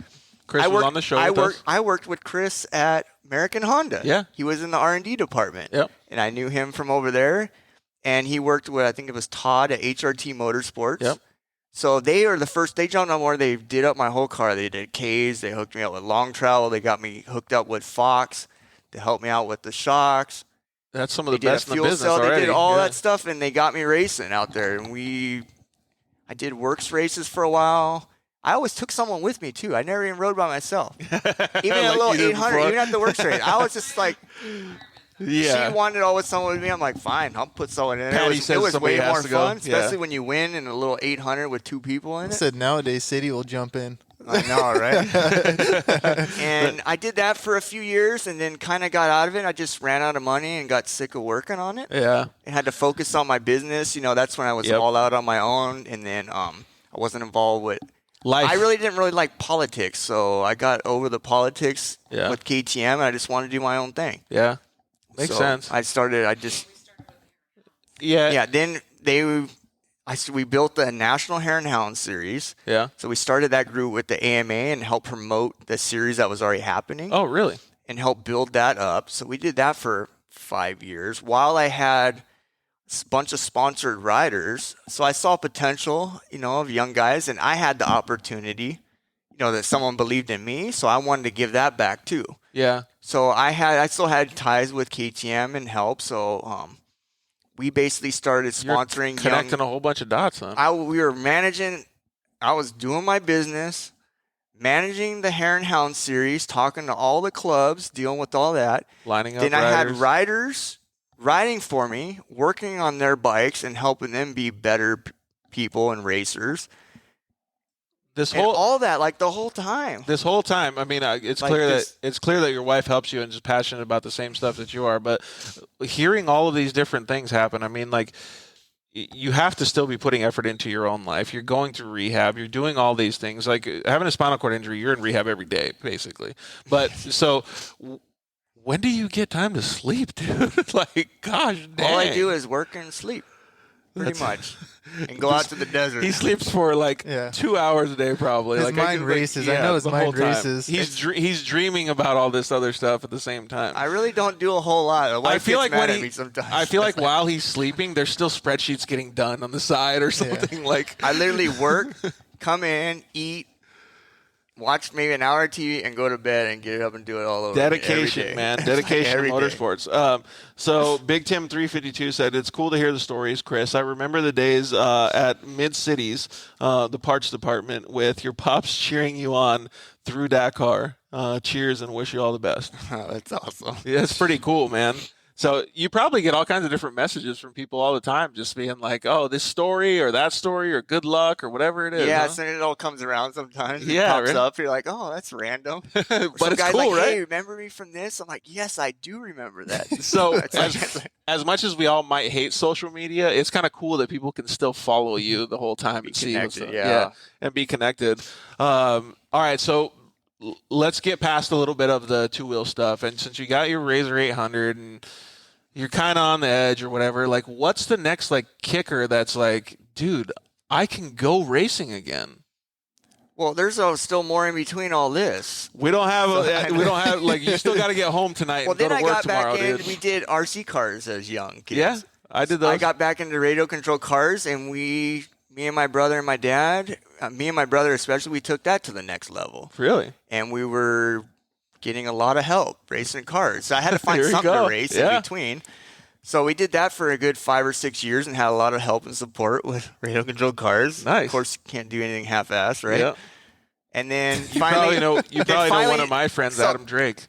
Yep. Yeah. Yeah. So finally, I had Patty wanted to go to the Mormon Lake GP. What? Oh, I did that too. You raced sprint I cars raced for a some little little bit, mini sprint cars for a couple years. They had like 500cc Java motors in this little freaking I actually go-kart. went out and saw those things. Those things are actually Victorville, pretty yeah, badass. They're really badass. So I did that for a couple years. That felt like I got some more excitement. Yep. And Patty's like, you don't belong out here. You belong in the desert. Uh-oh. So So still had Patty's the catalyst. Dude, so I still had my 800 Razor sitting in the garage that we would drive like twice a year. Because it was getting kind of boring. So she's like, hey, I want to go to Flagstaff and do the Mormon Lake GP. So we went out there, and she's like, just get the car out and come race. I'm like, okay. So she had never even raced with me in the car. She don't want to get in that thing when we're racing. Turns into a different person. She races the Jay quad. knows. She races the quad and does her race and does well. And then she had to run over, still in her dirt bike boots and that, and she wanted to jump in the car with me.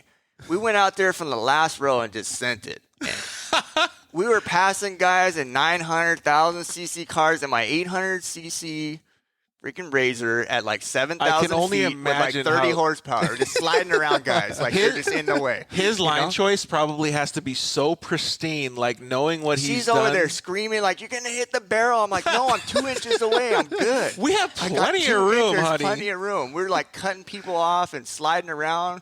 Was guys this are the last sliding and time we're Patty sliding. went in the passenger seat with you? Or just the first time? That was the first time. She hadn't been in there too much as far as a race goes. Not racing. Yeah, not for race. That was the only time racing, ever. And a race. They like being married, they say. Yeah. I Dude, imagine. we were like, everyone was cheering us on because we were like the underdogs just going out there and hammering down. The little Razor 800 Little that Razor could. 800 that could, man. Just wide open everywhere. Sliding the whole nine. It sounds And like then we got like 8th overall at like 40 cars. it sounds some like pro guys. Like, it was not good. so. It was not good. I This was is- like, I'm hooked, man. I'm in. This is like the same story that he said when he first got on that. What was it? Your CR 150 or your Yeah, the and then your XR 600. Like it's the same exact scenario, but it's now in 4 wheels. I'm looking at all these guys, these badass race cars that we See? almost beat, and I'm like, man, I wonder Same what I deal. You I always do wonder what I that. You could always do check with out what that, they you have, know? and it's like, dang. Like, what can I do with it if I had more than 40 horsepower? Hey, you realize that you're that badass that everybody looks up to now with this car behind you, right? That everybody's seeing. So They're going to see a lot more of us this yeah, year for sure. There we go. Yeah, the beginning of last year, beginning of this year, he was like, I'm going all in. Yeah. Yeah. Doing it. He's like, pretty much be ready. So the it's cool that the side by sides are at where they are now. It's not a fucking Rhino and it's not a Razor 800 anymore. These are So badass These are race machines cars. now. These They're are real race cars. full tilt. I mean, it's tube chassis. Yeah. So Mitchell hooked it up, but so. Man, it makes me happy that you're out there racing the Razor 800. My dad actually took a Razor 800S, so it was the S model, right, to the dunes last time. And God, it looked painful. It Dude, looked this is real a bad. 2008 Razor 800 in like, what, 2017? And you're going- yeah, and you're going against out- some nice cars, Yeah. like some really nice cars. That's like awesome. classic. And you're driving it with line choice, with all of Oh, your yeah. With 2 people in it, Yeah. 7,000 feet. That means Everything no that- power. everything that you learn though comes into play at that point. So now you're like, okay, cool, we can do this side by side Patty's thing. like, you need to buy a car. I'm like, I wanted the Can-Am, but I'll never buy the first. I'm not into buying the first year of anything. So the 17 models came out, and I'm like, yeah, I'm going to wait.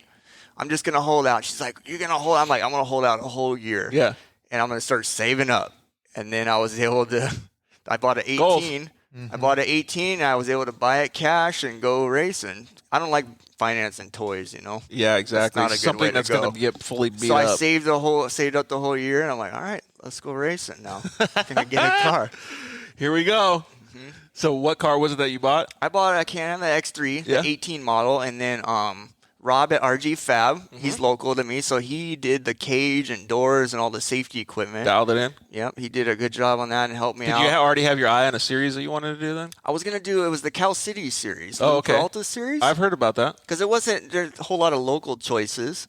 So that's only an hour and a half from the house. So. How much did you know Chris at the time then, Jay?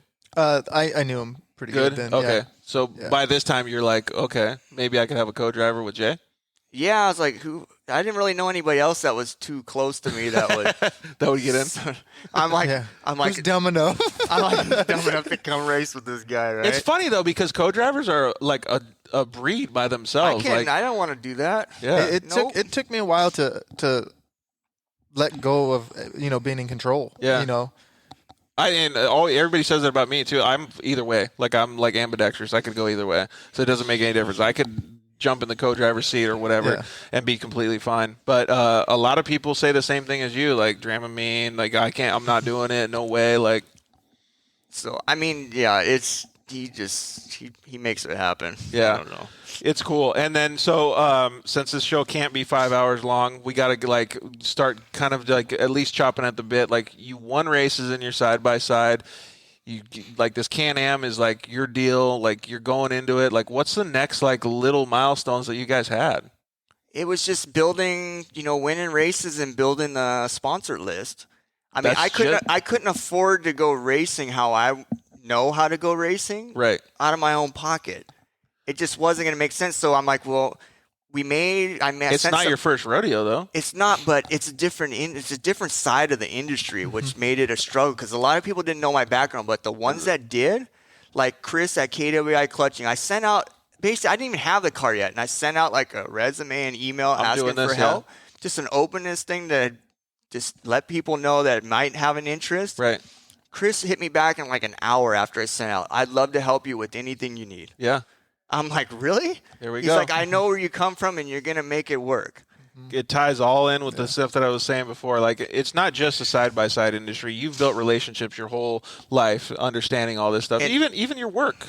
And then with Kenda, we were already with them with the dirt bike thing. I brought them into the NHHA series, and then they started – we brought the whole brand for them into that series, and now they're huge in the dirt bike industry. Perfect. And now we're doing it with the side-by-sides. So I've been with them for 10 years. Yeah. So that was then. The Baja Designs was on. I've been with Baja Designs for 22 years. Yeah. Never went anywhere else. Well, the only thing is you didn't run a light at that race, though, dude. I know, not that one. I didn't. It's like, I showed up without a light. Gotta keep the weight down, you know? And it was just building, and then I found my buddy Tom Morris that jumped right on board for help me with suspension. He knew my background, and he was friends with Kellen, but he had no idea what I was going to do in a car, and he was like, no problem. Man, Let's make it happen. So that was the biggest things to get started with. And then wheels and all this other stuff. So we started out and we started going out and doing well at the races, racing against Mitchell Alsup and Bradley Howe in the Cal City series. And we took turns winning, sometimes by 1 second or losing by a second. Really? It was that close, amazing races. We had some epic battles that we'll never forget. That's cool. Out there. And we ended up winning 2 of those championships in a row. We did some other we picked and choose a few races in between, some small stuff. And this, I had to build the support package to be able to afford to do what we're doing now to the next level. 100%. But you had such a good relationship with all the stuff that happened in the past that people were on board, man. It's really cool. And I really commend that because you didn't burn bridges. I mean, there's probably stuff that happened that you didn't disagree or that you disagreed with people in the past. But it's not like you were like, fuck you, I'm out. I don't think I've ever burned one bridge that's what I'm anywhere, saying. ever. Yeah, and I think that goes a long ways. Absolutely, dude. It goes a huge... and then like Tom, he knows people too, and he asked Ibach to help me, and Ibach stepped up to help me, and then I asked Chris Worth at KWI, and he's like, hey, do you know anybody? I know you deal a lot with the G-Boost boots, and those guys jumped on board. Sweet, because he man. said, I've helped Chris, so you Yeah. should help. It's just, the way the circle works. It's awesome. We all do our job, and everybody's happy. Have you been a KMC guy the whole time, or have you just got KMC new? KMC is for the last year. Nice, dude. Yeah. KMC, So see all those things that happen, and even when Ryan actually came over here, Ryan from KMC came over here today, and he's like, "No way, dude." He's like, "Do you even know who Chris is?" I'm like, "No." I'm like, "This, No.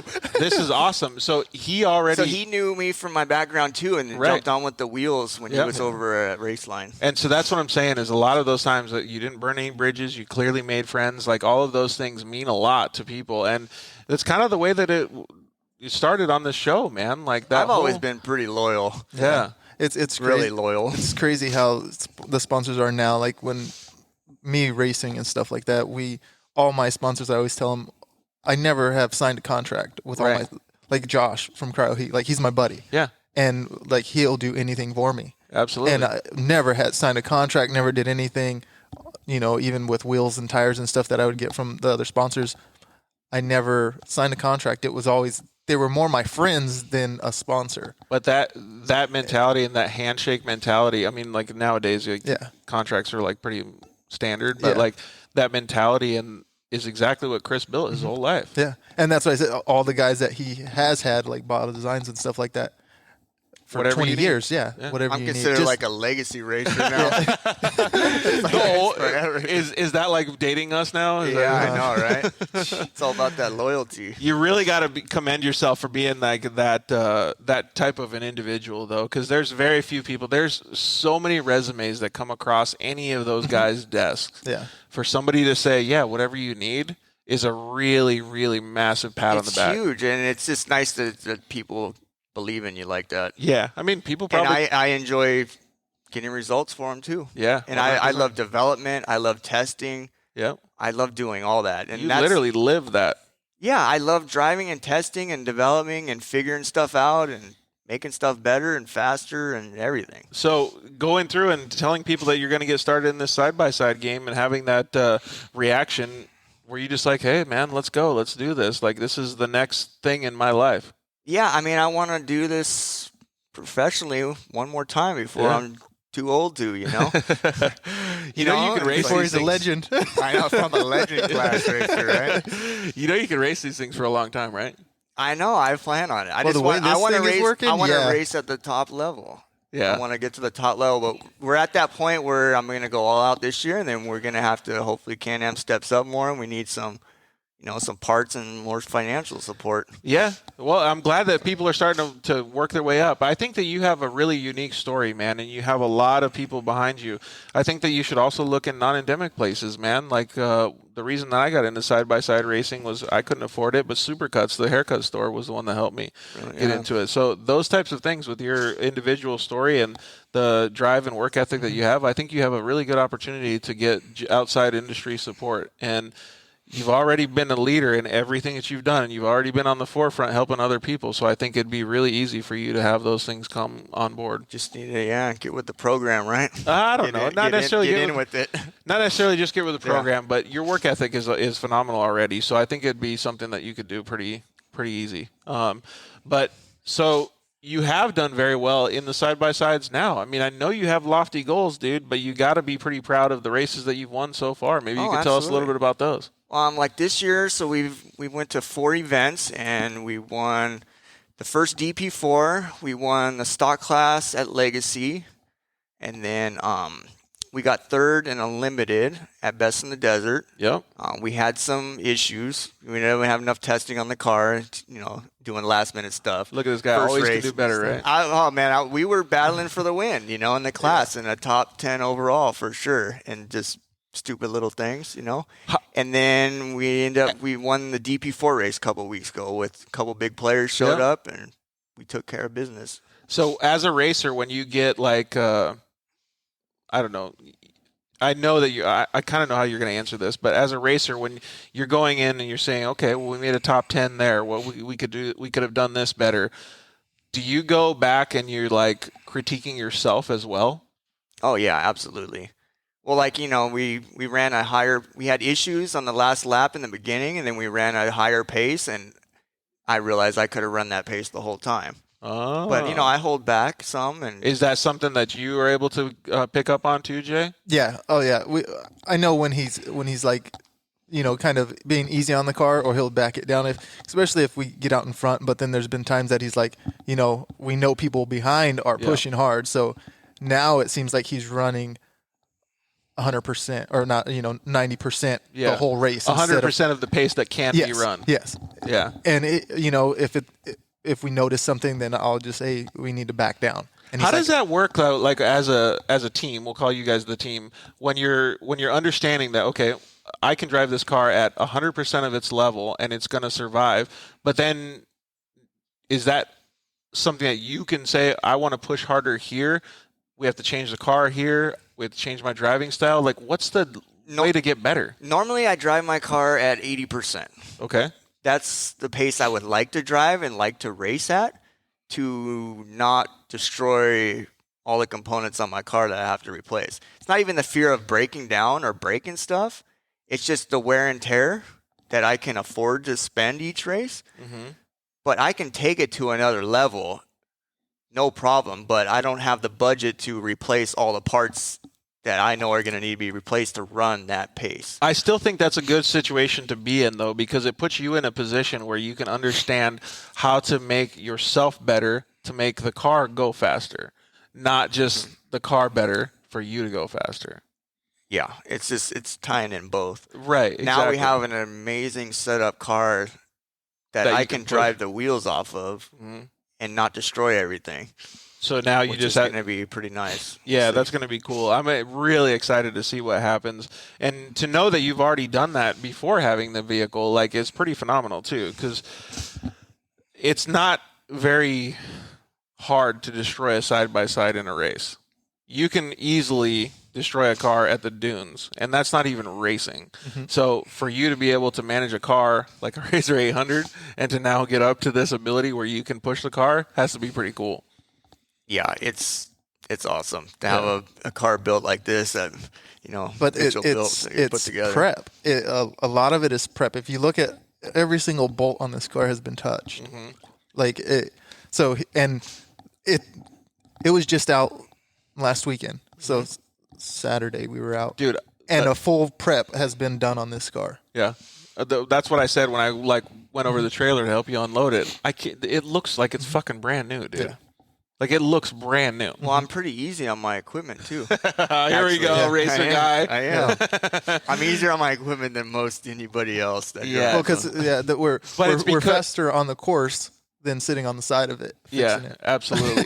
But when you say that, people need to understand it's because of everything that you've been through in your life. You know, it's a lot of experience. Yeah, you know what it takes for any vehicle, a two-wheel vehicle, a four-wheel vehicle, a three-wheel vehicle, to be able to go at a certain speed to be able to make it to a certain point.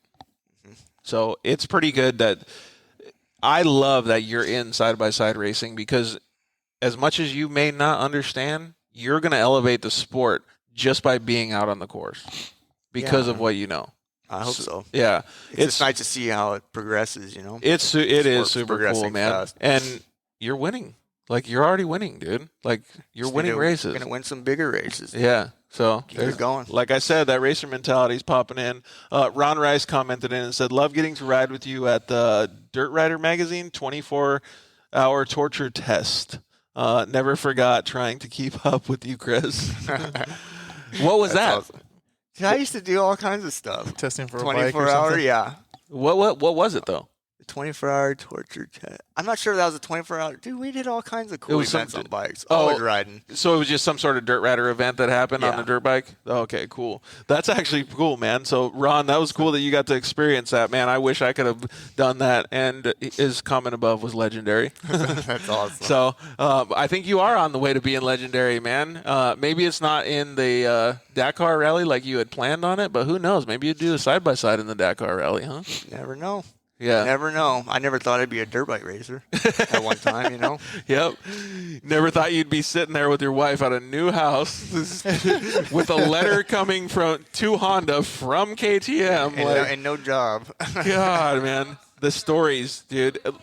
We could literally probably sit here for another 8 hours and still talk about the stories, man. But all right, well, let's just kind of move forward then. Like, what are the goals? What is the immediate goals, and what's your maybe 5-year plan? Do you have it? I mean, I'm not in any rush, so we're just going to run an unlimited class at Best in the Desert, kind of see where we're at. We're going to do Pro Turbo at Legacy. Cool. We're going to run that, and we're going to do the Mint, UTV World Championship. I might run Pro Turbo there just to kind of see where we're at, you know, where we're at in the field. Gauge it. Start a little further up and just kind of go from there. I'm not in a big rush for sure. I just kind of been doing the building blocks the last few years. Yeah, and I think it's different when you can understand the way that you've understood racing from a two-wheel standpoint. You can understand that you have more time. I mean, a two-wheel racing stand is only 5-year, 8-year span, right? But now you can draw it out a little bit more, so it'll probably help quite a bit in the lasting legacy of Chris's UTV racing. Yeah, right? just keep building relationships and getting more support and going from there, you know. I think you're going to get a lot of support, man, and especially the way that you're approaching it. It's pretty cool to see.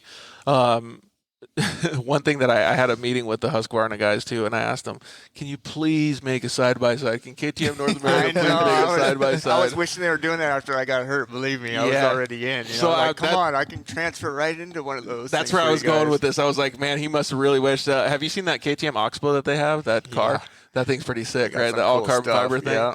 I was like, man, maybe they could take that. Just same make motor. one thing like that for me, please. Yeah, exactly. A carbon fiber UTV. Yeah.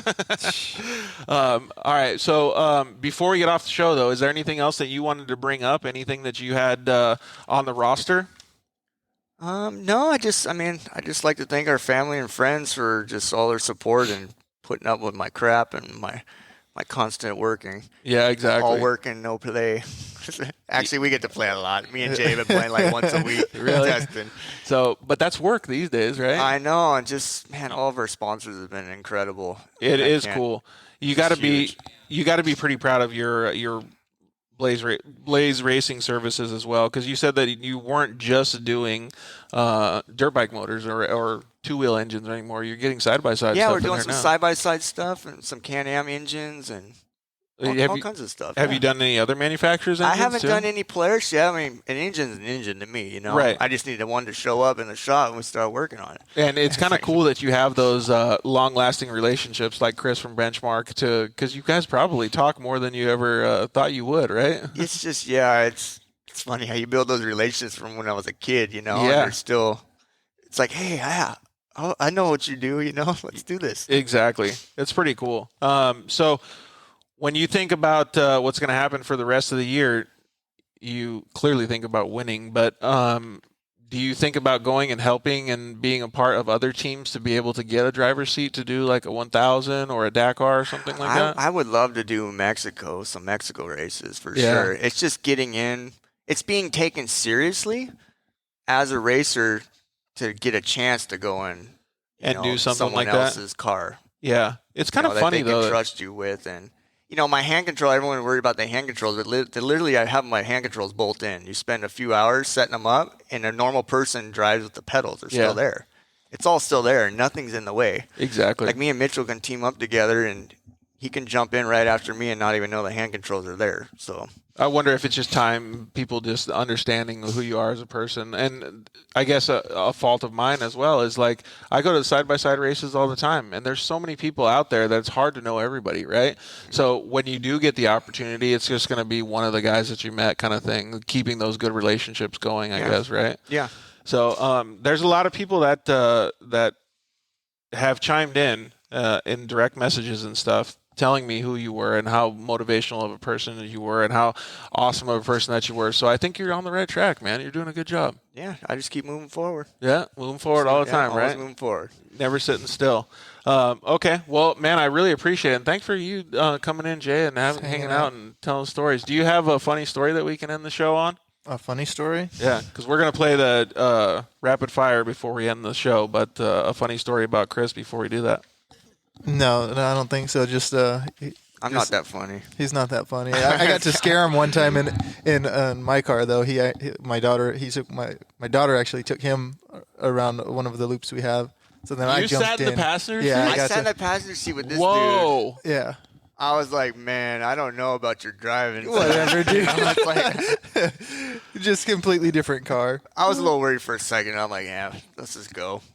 Figure it out. Let's How'd you wing feel it. being in the passenger seat?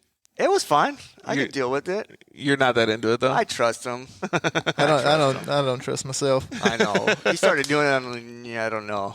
This is a Polaris. Oh, you guys are battling brands now. Yeah. That's cool that you guys have that trust, though. Yeah. So it's pretty neat to be able to have that relationship. I think he has to. Like, I mean, in Mexico, I think that was one of the biggest times that he actually probably had the most trust in me because he kind of let me navigate for him and stuff. Cool. But yeah, that is pretty cool, though, man. yeah. What kind of stuff do you guys go eat tacos and stuff at least? In Mexico, when you're anywhere when you're not out like in the car racing together. Usually, anytime we see each other, the car is involved. Yeah. yeah. Some we way, go. shape, or form. Whether we're going to his house to go testing or going out to Barstow or something. All right. Well, let's see if the co-driver and the driver answer some of these rapid-fire questions in the same manner, at least. John Lewis says, "Making the high desert proud." Yeah, buddy. That's where all the fast guys come from. Yeah. Yeah, exactly. All the real dude, desert race. A lot of real desert racers come from there too. How about Arizona? Does Arizona breed any real desert racers? Because we got Destry. Who else like do we Arizona. have? Yeah, so we had Destry, and what other desert racers came from there? There's quite a few. Dude, we had some random desert that live on the beach, you know? It's like, how do you Yeah, get a good exactly. desert racer from the beach? So one of the guys, maybe you could actually call Destry for me because I want to get him on the show. He was always way faster than I was when I was a little kid. So, all right, you guys ready for this rapid fire? You want to go have Jay go first, and then you go second, Chris? Yeah, you can go. Okay, we'll give the co-driver the first dibs this time. Dunes or the river? River.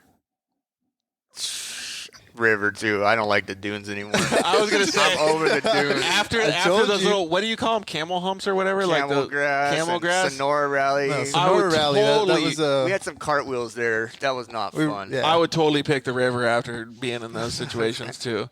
Three-wheeler or quad? quad. I'm a quad guy. Three-wheeler. Yeah. More like a dirt bike. Yep. Death machine all day, right? Okay, so since Roxon and Webb are battling for the championship, we're going to ask two questions. Roxon or Webb? Roxon. Yeah, same. Roxon, yeah, me too. Cincerillo or Osborne? Cincerillo. Osborne. You're going Osborne? Well, my team doctor from Rally helps him out. So. Yeah. And he's you been have to our a- house before. And you have that Tida Husky too. Pizza rolls or jalapeno poppers? Pizza rolls. Pizza rolls. too You slow. go dude. pizza rolls too? Yeah, pizza rolls. Yeah. I'm going jalapeno poppers. I'm going to be the against the green guy. Coffee or tea? Coffee. Coffee. Coffee as well. You a big coffee guy? I wasn't. The wife got me on it, but She got you I can hooked. quit anytime I want. That's what every addict says. I got you. Favorite soda? I don't like soda. Coke. What's your favorite drink then? What are you drinking? Iced tea?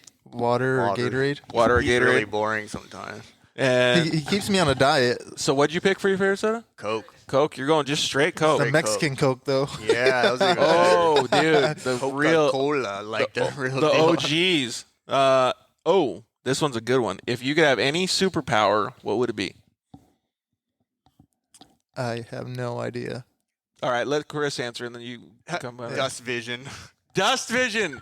I think Jay That's already like has a that. desert racer Yeah, superpower that's right already there, mine. baby. So Yeah, Jay's already got that superpower. Dust vision. I've never heard that one, but I'll that's good. freaking take down. You be the man. I think you're more you can see hardcore. through that, you know? Yeah, you could just fly 100%. Yeah. Dude, you would probably win every race because every single desert race has a massive Just amount think of if you dust. could go with all that dust and not see any dust, you'd be Yeah. fine. Just You'd like get just out be of my way. Ripping. You know how many people you could pass in like the first 10 minutes? yeah, You'd probably have the race done before it even happened. All right, what's your superpower then? You have enough time to think yeah, about telekinesis. it? Ooh, that'd be pretty cool. Yeah, because then you just hold the car and just pull it out of the way. Yeah. Just get him out of the Yeah, way. just be like, yeah, there Hey, we you don't go. have to hurt anybody, you just, like, Racing move too, over. you know? Dude, you guys would be the best racing team on the planet. Dust Just vision be is telekinesis. shredding everybody. Oh yeah, Taylor Robert from AZ. Yeah, he rips too, man. There's actually a bunch of desert racers actually from AZ now that I think about it. Where's Cody Webb from?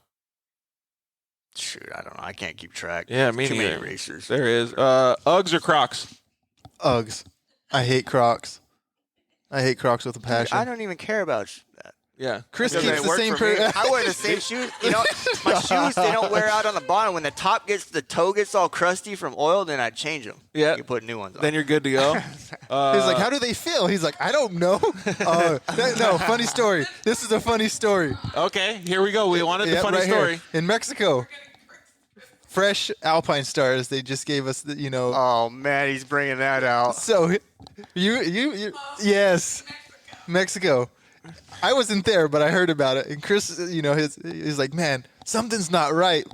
So when something's not right, my legs spasm. Like, they do weird stuff. Yeah. And we're pre-running for like 2 days. And I'm like, man, my legs spasming all the time when we stop. And I'm like, something's wrong. Like, Right. not right. Like a pinched nerve. And I got some brand new badass Alpine Stars, driving shoes. And I'm looking, I'm like, why is my big toe like red? It's like extra red. I'm like, I've been in these things all day for 2 days. Yeah. And I'm like, I go digging in there. There's still like a little piece of little paper in there in the front. All the way in the toe. Toes Just All the way to the crunched, toe, yeah. smashing my toes. I was like, I didn't even know. Yeah. I'm like, man, no more spasms after that. I took the So now, random. from now on, you make sure you check your shoes. Yeah, I did check them, but they were like, deep. how do It they was deep. feel? It's a good thing I get a size bigger because that one was like a half size too small then instead of a size and a half. Now you're dialed. Hey, all that extra effort, dude. is Yep. gonna- okay, let's see here. Oh, this is actually going to be a good one. So let's let Jay answer this first because his is going to be different. What's your most memorable race? Or should we say most memorable race with Chris since it's his show? All right, let's give your most memorable race with Chris. When we were racing against Mitchell. It's gonna be the same for me. Yeah, it was. I mean, for This must have what been was a it? badass 3 laps. race. I mean, we were passing each other, and he's like, "You cannot let him get around me." Like, and Mitchell came in on the inside of us. We were stuck Who was behind. Mitchell's co-driver? His name was Jesus, I think. Yeah, So- he was from Cognito. Team against team. Yes. So And basically, holy we got crap. stuck behind a lapper. Yeah. We got stuck behind a lapper, and I took my time because I'm a little more cautious than I should be. All of a sudden, Mitchell comes out of nowhere around us on the right side through the bushes. Oh. Jumps in this sand wash, and then the sand wash went up a quarter mile and then turned right again. So I was like, oh, hell no. I dipped through the bushes and went straight across next to the wash. You guys are pulling full sandbagger moves. Dude, freaking right in next front to of him, him, it boom. slid right in front of him. Almost took him out in the desert, and then literally the last 15 miles was wide open, As on the edge. As a edge. co-driver, And he- what are you thinking when all these moves are happening? Well, I told him, I'm like, he's like- don't let him pass us. Yeah. I was like, that was it, and then So we got where him were you back. looking then? I was Behind in it. in the mirror, but he was like Mitchell. He was like, he's dogging me. I'm like, do not let off. Dude, we were I was wide like, open do through not ditches, let off. holes, Just everything. And literally, he finished like second and a half behind us. yeah. Was like And, the I mean, full got blown out battle. and Do you think if you had calmed down a little bit, you could have got him to calm down, or he was going ball to wall too? Yeah, we were gonna win. Like, I was he calm. was like, I was calm. Like, No, I just I can't blow say any if turns. you guys slowed down, would Mitchell have slowed down? a no, little he bit? would have No. blown past Oh. us. yeah. And Like, he was taking us out. his co-driver when he got out. He was like, I've been in 10 cars and stuff. He's like, this is the best racing I have He's like, that ever was the been best in. battle. He's like, that Yeah. was so sketchy. Because I mean, it was like, on their bumper, on our bumper, just Yeah, back like, and forth. It was awesome. Fast. Yeah. We were going It really was fast. fast. Dude, that's so cool. It's about the same story. Yeah. So you will have a better race, another race memory coming up soon, I'm sure. Favorite flavor of ice cream?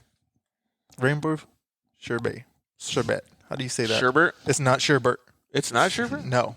I've been saying it wrong my whole yes, life. you have. Yes, you have. My whole life I've been saying this You've been word saying wrong. it What wrong. is it? What's the real Rainbow word? sherbet. Sherbet. It's Sherbet? It's sherbet.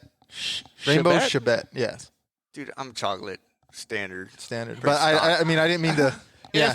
If mine was rainbow sherbet or whatever it is, I would just change it so I don't have to say the Like, word that's again. Yeah. I would that's just go like with something French totally or something. different. Yeah, that's- coffee. Mine's coffee. Mine's now. coffee flavored. Yeah. Sherbet? Yeah. Okay. Google, I'll take it. Google it. Dogs or cats? Dogs. I hate cats with a passion. Dogs, but I'm allergic. But I do like dogs. Oh, you like dogs too? Okay. Netflix or YouTube? Netflix. Netflix. Burrito or taco? Tacos. Tacos. What's your favorite taco? Carne asada with cheese. Shredded beef. Going shredded beef? Okay, yeah. All right. We just became best friends, dude. Shredded beef. Yeah. Dude, I'm stock full. I This use a guy's bone stock Bone equipment. stock. Okay. Supercross or motocross? Motocross. Motocross. Yeah, I knew you guys were gonna go that because you're desert guys. So I figured you guys were gonna go that way. If you're gonna, are you gonna Rough, switch? like it rough. Yeah, like gnarly motocross, right? If you're gonna go with motocross, then you're probably gonna be like a Tomac fan, no? I'm Or just you a going- James Stewart fan. Yeah, Yeah. me too. I was thinking about James Stewart, like how badass he was, like 2 days ago You too. just ascended. Yeah. All right, if you had to pick one rider, like over the last, I don't know, 10 years, who you picking? Picking this guy. No, you got to pick up James Stewart. You Oh, James Stewart. I'm picking this guy. still over James Stewart? Yeah. Nice. This Dude, guy. I think we're gonna cry. Who are you picking then? If you're gonna pick a motocross guy, I like James Stewart. Too. yeah, He was dude, just Stewart. awesome. Stewart's Just got totally- some serious He talent. brought though. new stuff to everything. You know, Liz Yeah. Scrub. brought a new new riding. Ooh, well, here we go. What other form of racing would you like to try? I would like to try like rally cars, Like full on rally, like like World real- Rally? Yeah, how about you? If you had to, if I you were, wanted to be an IndyCar. going fast and sliding. Yeah, IndyCar. I want it. you want to do IndyCar? Those guys are freaking bad. They are pretty badass, right?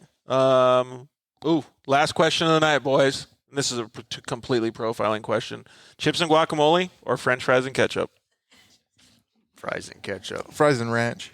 Yeah, fries and ranch. I was gonna say that too. You would have picked fries and ranch. Yeah. Okay, we just broke up. Then we were best friends I for like like ranch 2 minutes. too, though, a But lot. oh, you can't have avocados? I Man, like them, but I can't. No have wonder 'em. you're just going shredded beef stock, dude. I know, right?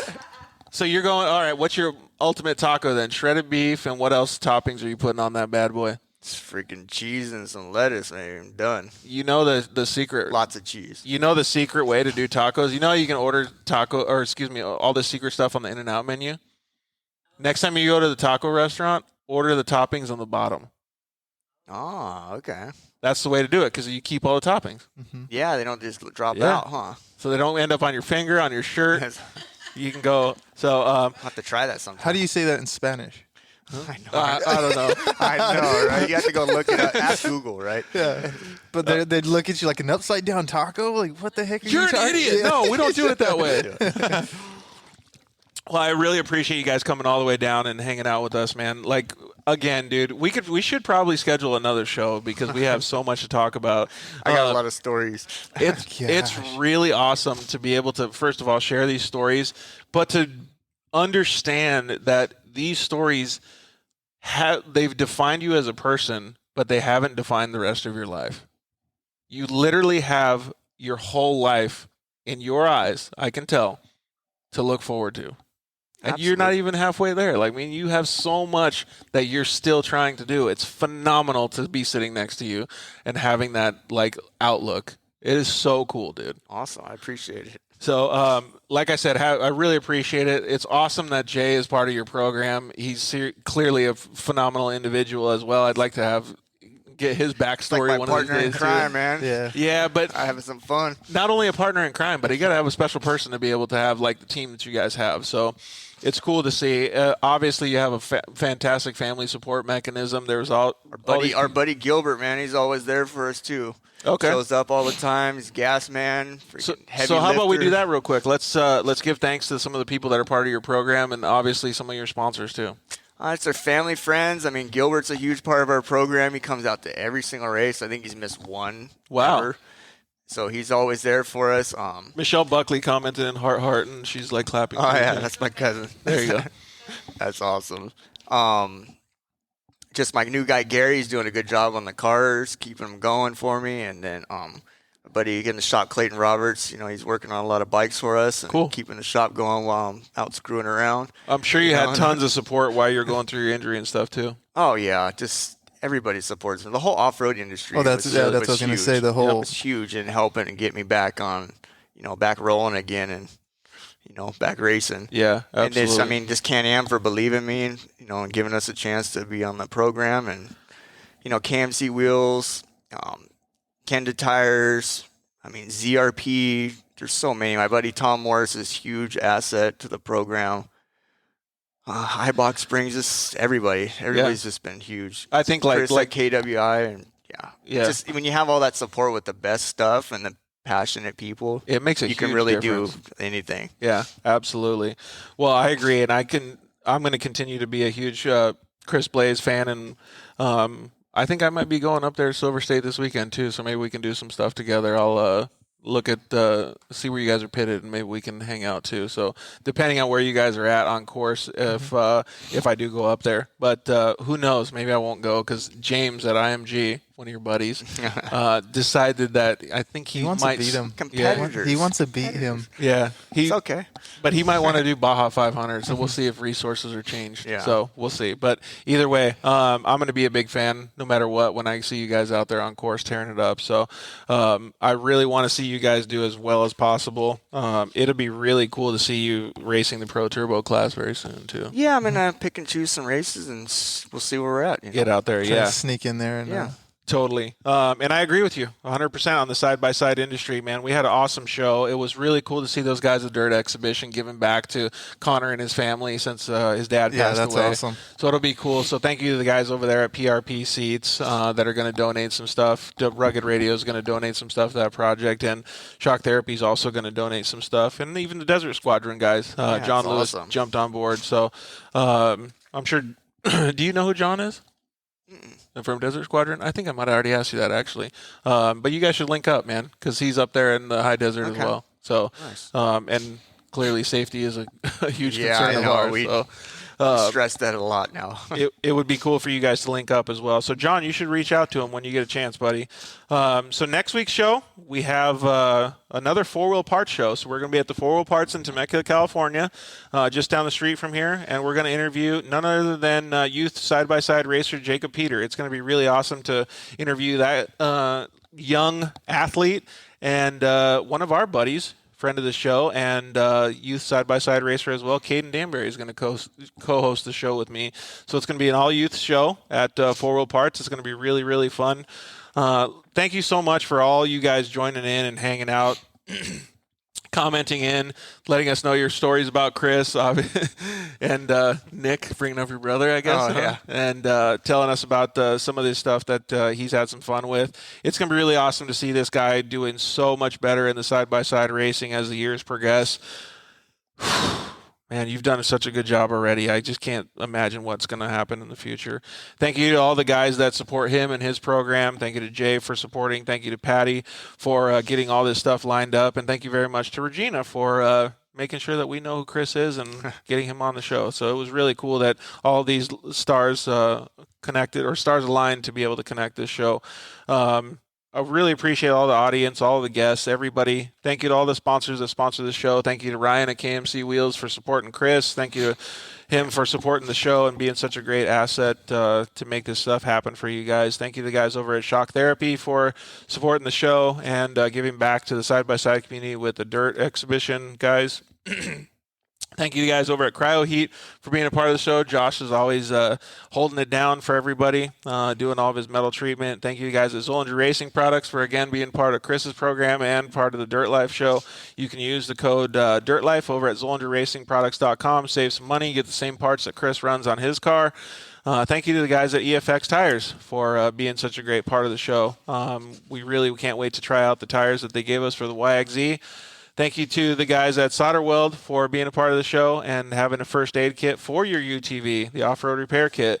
You can use the code DIRTLIFE at solderweld.com and save a whole bunch of money on on their off-road repair kit. And thank you to the guys over at Rugged Radios for being a part of the giveaway for the excuse me, sorry, I've got some in my throat. For the Dirt Exhibition Connor Project 144. We really appreciate it. Thank you guys so much. Episode 82 is in the books. I really, really strongly suggest you get over to Blais Racing Services. I think there's 2 underscores in there, and check out all of the social media content that he's putting out. Do you have a social media channel that you want them to connect with as well? It's actually my wife and daughter's. It's Redhead Racing. Oh, Redhead Racing. Yeah. It makes sense. Yeah, mother and daughter team. So, but they're part of the most vicious program on the course. I know, right? Yeah, so go check out Redhead Racing as well. You can always check out at the Dirt Life Show. Slide into our DMs. Let us know if you have any questions for Chris as well. Dude, you're killing it at life, and you're really stoked that you came and shared your story with us. So can't wait to see you guys next week with Jacob Peter on the show. We love you guys. Good night. Thanks for listening to The Dirt Life Show.